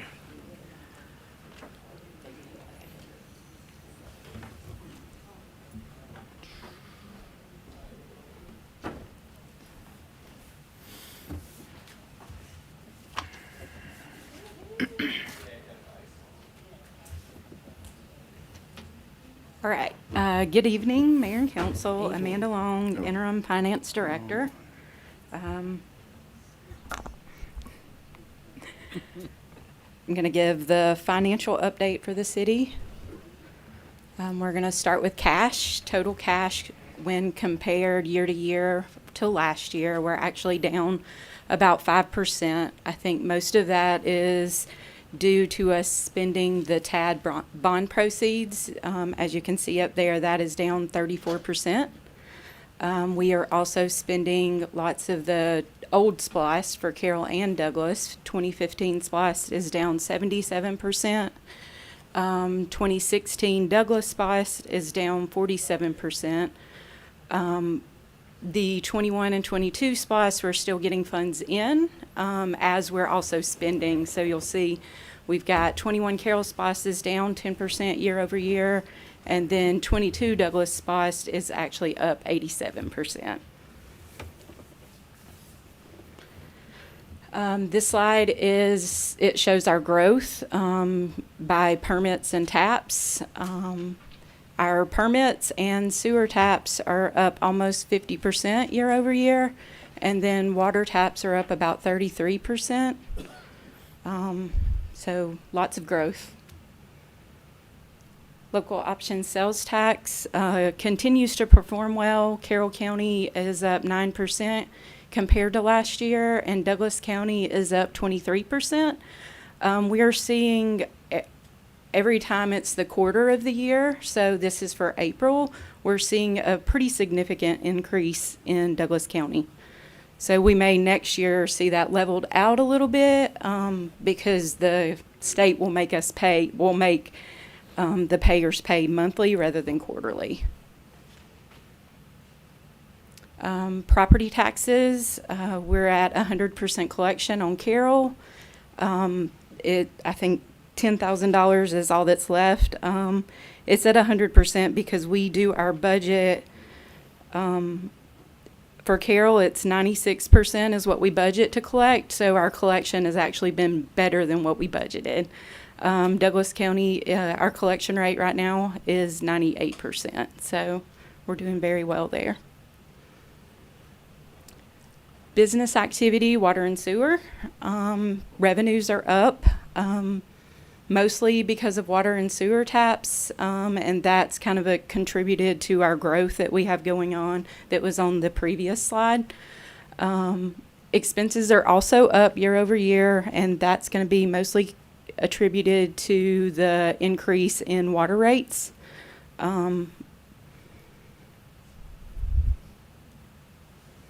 And then sanitation and solid waste, same thing. Our revenues are up, but our expenses are also up year over year. Right now, we're showing about an $8,000 net income for solid waste. So that is self-funded insurance, sorry. Our current bank balance is right at $2 million. We have performed very well here. With savings of about $345,000 this year. In May, our contribution, so that's the employee deductions and the employer portion, were $213,000. Our expenses were only $204,000, which is a savings of about $9,000. So that is it. If anyone has questions. Questions from council? Could you clarify something? You said, and I don't know if this was a change in state legislation, with the county, I believe it was related to SPLOST with paying monthly rather than quarterly? Actually What- lost. Lost. Like Local option sales tax. So most, like if you don't collect a lot, then you can pay quarterly. So for Carroll County, like the library collections that we do, we pay quarterly. But last year we were only paying yearly. And as we've increased sales tax, the state asked us to start paying quarterly rather than yearly. Because so there's as more. it increases, then they're going to ask you to pay more frequently. So you'll have people moving from quarterly to monthly. Okay, and this is good news on our solid waste. Y'all that have been on here for a while, remember when we'd always be in the red? And we had to keep working on that one. And is our health, that's doing, because we kind of went through a bad phase, didn't we? So this is positive. Yes. Okay, it does that. Okay, that's good to know. Thank you. Ebbs and flows. Appreciate that. Thank you, Ms. Long. City Manager Report, Ms. Hallman. Okay, good evening. Evening. Okay, here's the July 2025 City Manager update. I just kept pretty much the same format except at the end that Diana had started, which kind of goes by the different functions within our government, what's completed, what's ongoing, and then what we have coming up in the future. So we'll start with the administration, which of course is mayor and council, city manager, city clerk, finance, IT, and HR. As far as completed, we had our finance committee meeting at the beginning of the month. I believe it was last week. We also had a very successful employee appreciation lunch, which was very well attended and had some good barbecue. We also switched our city phone service to AT&T. Some ongoing things on the administration side is, as you know, we have Safe Streets and Roads for all. Is planning. We have a comprehensive safety action plan. Just want to bring up, and I believe it's at the end, we have a transportation open house, which is next week, July 17th, from 6 to 7 at the Villa Rica Library. If you go on our website, you will see in the city news, there is this picture right here that says Villa Rica Safety Action Plan. Click on that. It will then take you to a screen that just shows you or explains to you what a safety action plan is. Also has 2 links in there. That link will take you to a separate website that has a link that will, we want citizens and everybody that has access to it to be able to take a survey that helps us determine what we need in our safety action plan. Are all the surveys done this way, or will there be hard copies when people attend the event? We could probably, I don't think I'm not asking for it, I'm just. We're having yeah. a catch-up or an update meeting next Tuesday, I believe, to kind of go over and plan for the meeting on Thursday. So I can definitely ask that question to see if they're going to have hard copies. Okay.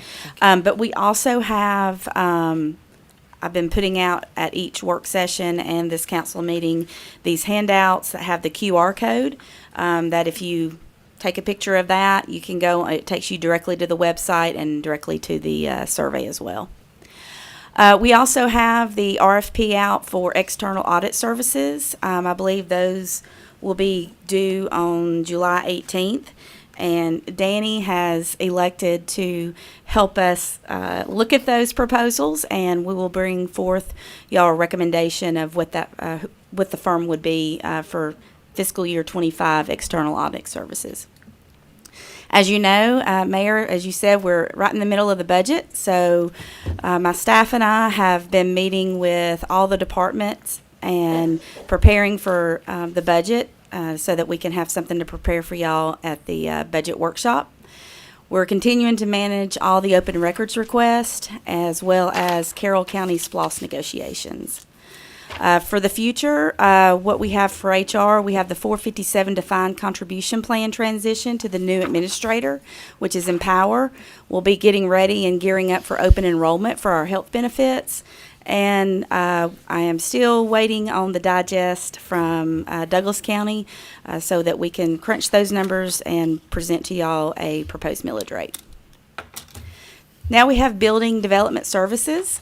We had the GIC meeting is completed. They had the downtown basketball gym floor resurfacing. I think all of y'all have seen that floor, and it was beautiful. It looks really good. We have an RFP for the Gold Dust Gym bleacher replacement out there, or that's been completed. The ongoing, we have the code and ordinance regarding the vape shop and the wastewater capacity going on. We have the construction of the 6 pickleball courts and the rebuild of the 3 existing tennis courts. We had the actual bid openings this afternoon. We have the pedestrian bridge at Highway 78 that's being worked on. Yes, sir? Is that the one by Villa Rica Elementary? Yes. So when we approved the variances over there for that Little Caesars that we don't know ever, there was a stipulation that they would contribute to the construction of that bridge. When they submit their final plans, am I correct? Correct. Then they will be also, it's going to be a requirement that they pay us $13,000 to go toward the bridge. Okay. Have they submitted any plans so far? They came to a pre-construction.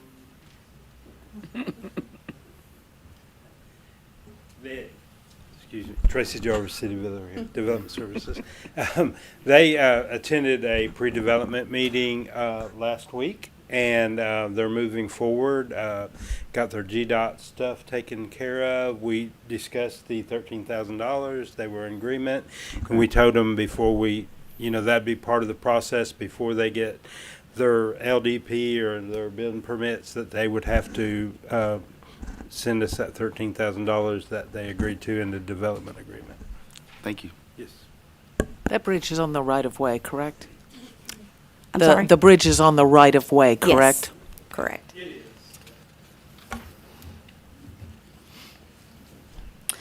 Okay, we have the wayfinding signs and monument signs. We're still talking with the vendor and working out all the color changes and delivery of those. Peach State Trucking is reaching its final stages.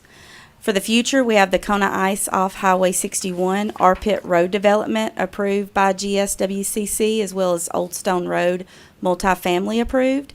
The Pine Mountain Gold Museum Bridge Edition for egress and ingress, and the Prospector Park stucco repair. For community development, we had the onboarding of Brecca, our interim community development director. We did the zoning ordinance text amendment for the smoke, vape shops, and medical cannabis dispensaries. And we've also, they have, of course, spoken with us regarding their budget for for fiscal year 26. Brecca attended the GIC meeting that we had last month, as well as she has scheduled introductory meetings with Planning and Zoning Commission members county and regional partners focused on planning efforts. We are getting ready to hopefully interview a planning and zoning administrator candidate this week, and she is also going to be reviewing online community development resources. Parks and Recreation. The park improvements that have been completed are the new score table at Gold Dust, Field 3, installation of new scoreboards at Vplex. They completed the 3-on-3 youth basketball registration, and of course, the July 3rd fireworks extravaganza, which was absolutely awesome. And I echo the citizen that came up here that talked about how hard these staff worked. It is a very well-oiled machine that they have, from your grounds department, road, public works department, parks department, everybody that is involved. They really did a really great job, and definitely want to thank them for doing us a good favor and doing this event. Ongoing, we have the summer camps, 10 total right now. The splash pad is in season. July Parks and Rec Month. July is Parks and Rec Month. We have fall sports registration and ongoing youth and adult classes. For the future, we've got the construction of the 6 outdoor pickleball courts and pavilion restrooms. We have the Backpack Bash on July 19th, as well as Movie in the Park. The Power Wheels Challenge on September 13th. The Mother and Son Camo Campout, September 27th. And the 5K Fun Run at October the 4th. Thrill at the Mill, October the 25th. And the Senior Carnival on October the 30th. Ms. Hallman, what about the park that's supposed to go in over the one on Fortune? I have that in my update. Okay. I sure do. Okay. What's completed also is a Rise and Shine on June 19th, concert at the Mill on June 7th, the Thomas A. Dorsey Festival on June 28th. And if you go on Villa Rica's Public Library Facebook page, they have all of these events. This is just a snapshot of all their July programs that they have going on, as well as the Downtown Villa Rica 2025 Summer Concert Series. We've already had one, and we have one coming in July and another in August. Public Safety. For the police department, on June 19th, the VRPD hosted a GOHS traffic network meeting. It consisted of a meal, training, and license checkpoint. The VRPD is thankful to all the sponsors and employees that made the event a success. There were 61 officers representing 13 different agencies that participated in the event.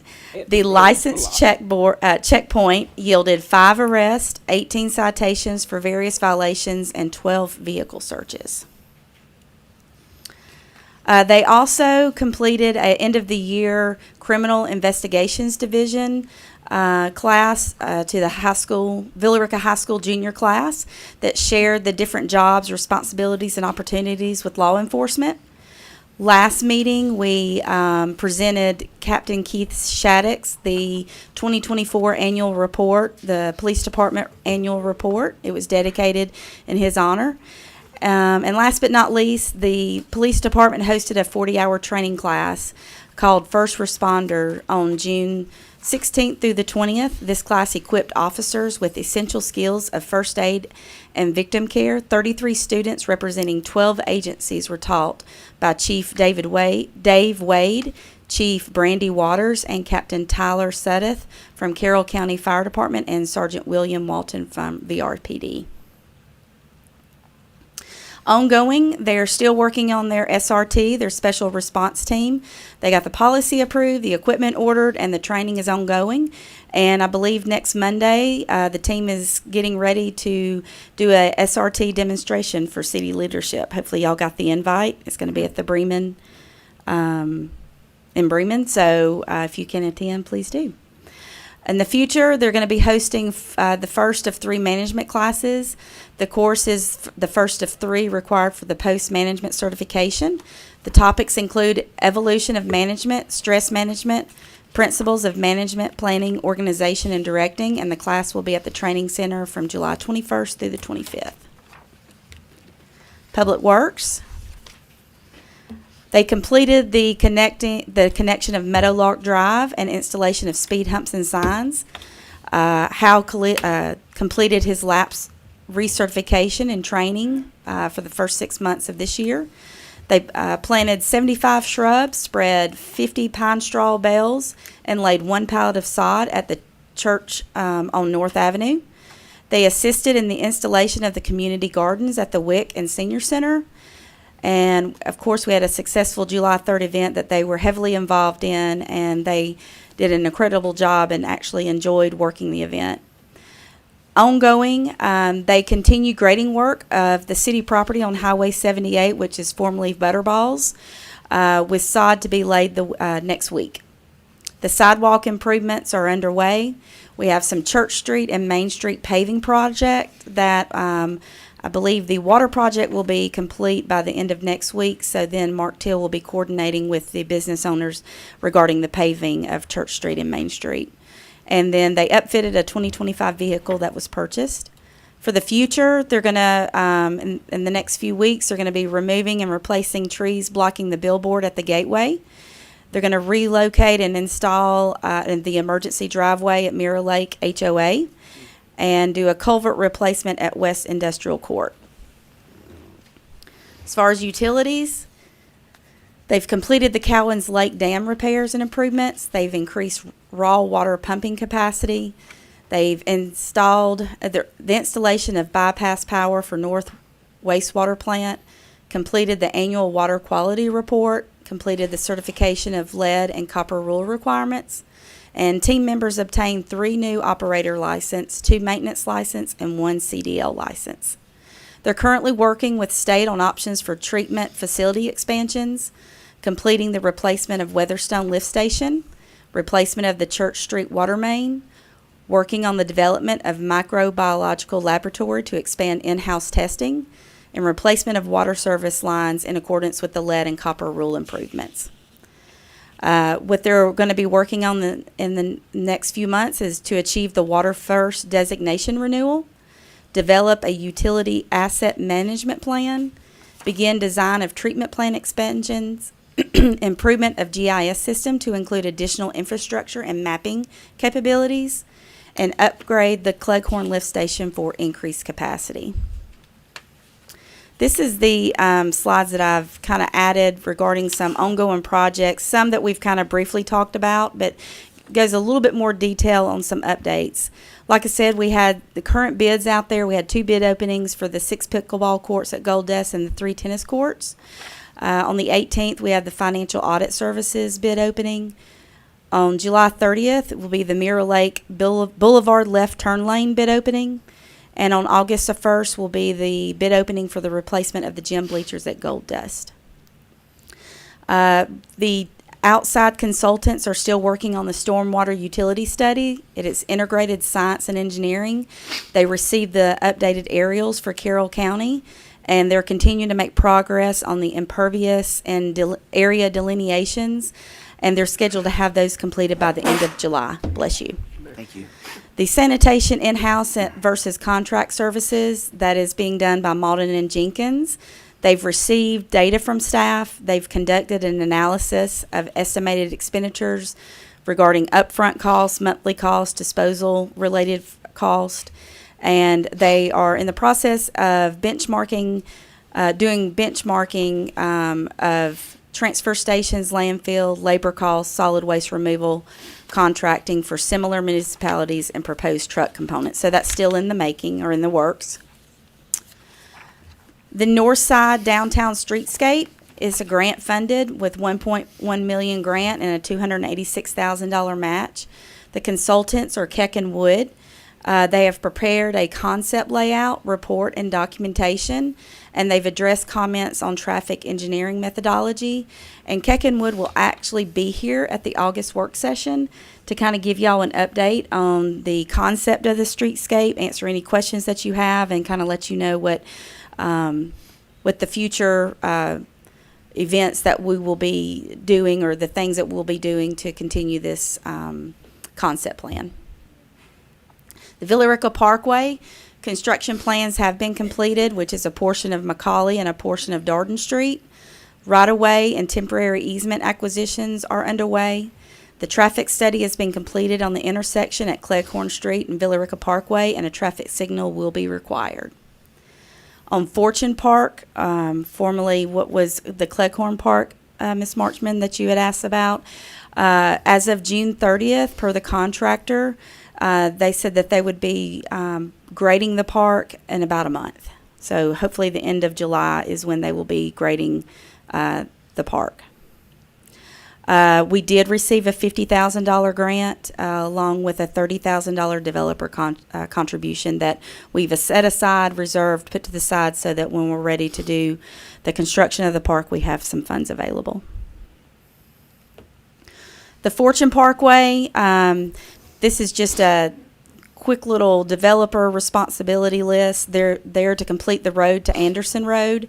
They're to construct deceleration lane on Anderson Road as well as Old Stone Road, and construct a left turn lane on Old Stone realignment at Punkintown Road. The repaving Church Street and Temple Street, the Main Street Plaza, Church Street water main replacement will be completed by July the 15th. And Mark Till, our engineering consultant, will coordinate with business owners regarding the repaving schedule. Regarding the North Bypass, the Astra construction is pushing to be completed in September. However, they do have a time extension with GDOT through November, but GDOT does expect the road to be open sometime in October, pending final sign, marking, grassing, and matting. The South Carroll at Reed Road, we have contracted with Falcon Engineering. They have submitted a proposal to complete construction drawings, hydrology study, GDOT utility coordination, and right-of-way construction easement plans. And also remember, we've received $270,000 in project improvement fees from the developer that will help pay for this proposal for Falcon. The Butterball property, Public Works staff hauled in dirt and graded the site. Sod will be installed next week. Connors Road Park, the current budget's around $593,000. We're looking at phase 1, which includes the driveway, the parking lot, the detention pond, and stormwater pipe. Falcon Engineering is giving us an opinion of probable cost for phase 1. And once we get that cost, we will compare that to the budget and see what we can do in part of phase 1. As discussed in public comment regarding the Veterans Park, we've had preliminary discussions with staff and veterans, and they were going to be looking at all the different sites that could be possible to have this memorial. And I think we're going to be scheduling a meeting later this week or next week to see what their results were.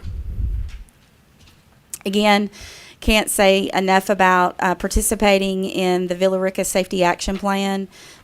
Again, the Transportation Open House is next week, July 17th from 6 to 7:30 at the library. There's also the 2 links on the website that will take you to the to a website that explains what a safety action plan is, as well as the project survey. And that is it. Quick question, and the print is really small. Am I seeing that we have a movie in the park on the same night we have a concert? I'm not saying yay or nay. Was that on purpose, or we didn't know, or it's okay and everybody's fine with it because it draws 2 different people? Okay. Okay, that's, Yes to all of those. yes to all of them? Okay. Yes, Right. yes, and yes. Question for you, Jennifer.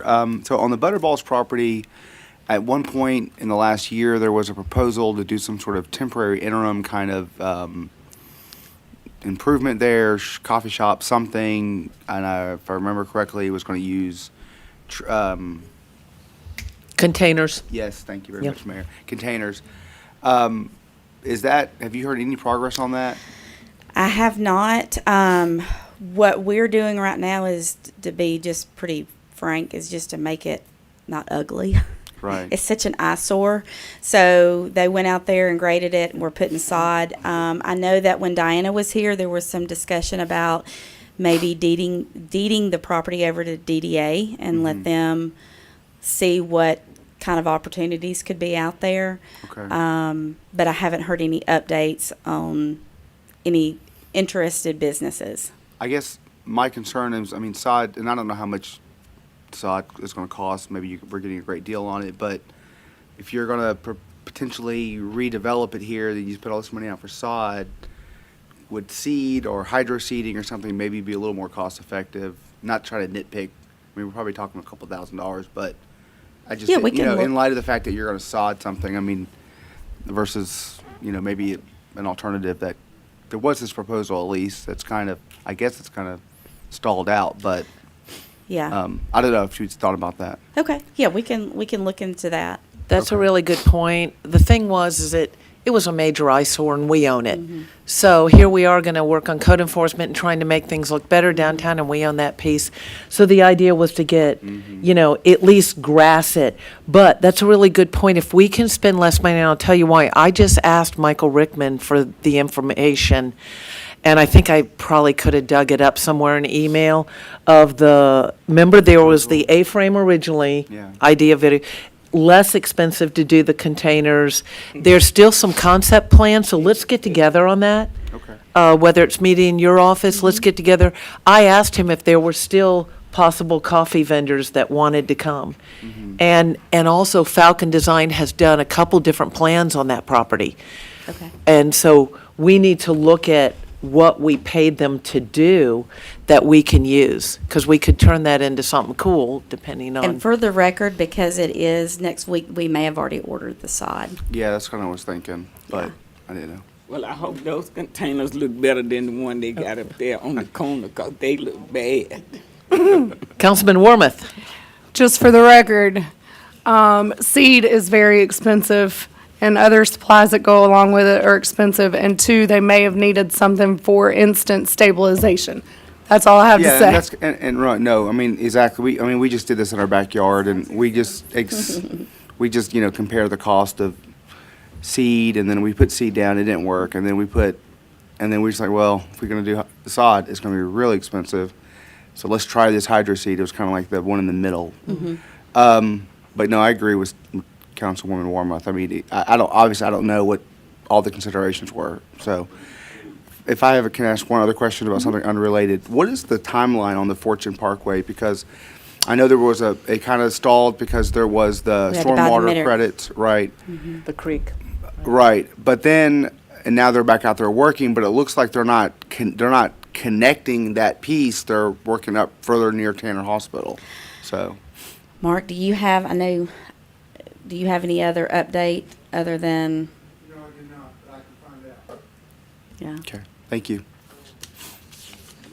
The only thing I'm an expert on with sod is that you can spend quite a bit of money putting some in, but if you get army worms, you may be in real trouble. Yes, we got hit by armyworms last year. Lose your yard. Is there irrigation out there to water anything that gets out there? No, but we had talked about getting just a water truck. Okay. And I'm getting Being a able to- yes and I'm getting a no. Do y'all on the same page? Is there irrigation out there?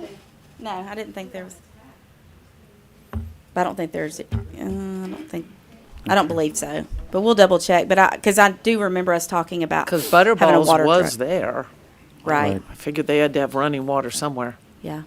but that's above my level of knowledge. Right. Okay. Thank you, Jennifer. Any other questions for the update? All right, we have a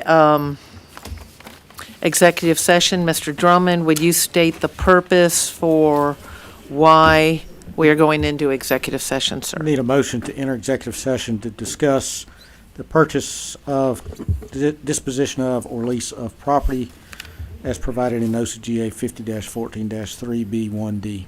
I'll make that motion. Second. All in favor? That's unanimous.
Motion to leave executive session and return into regular session. I move to leave executive session and return to regular session. Second. All in favor? We got 4 out of the 4 that are here. Oh, we're missing Mr. Drummond. I think Mr. Carter and Mr. Drummond are talking. We lost Mr. Drummond, okay.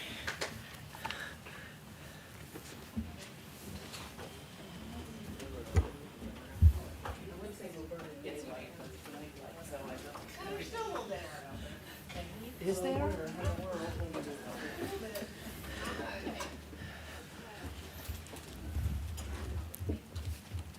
We've already voted to return, leave executive session and return to regular session.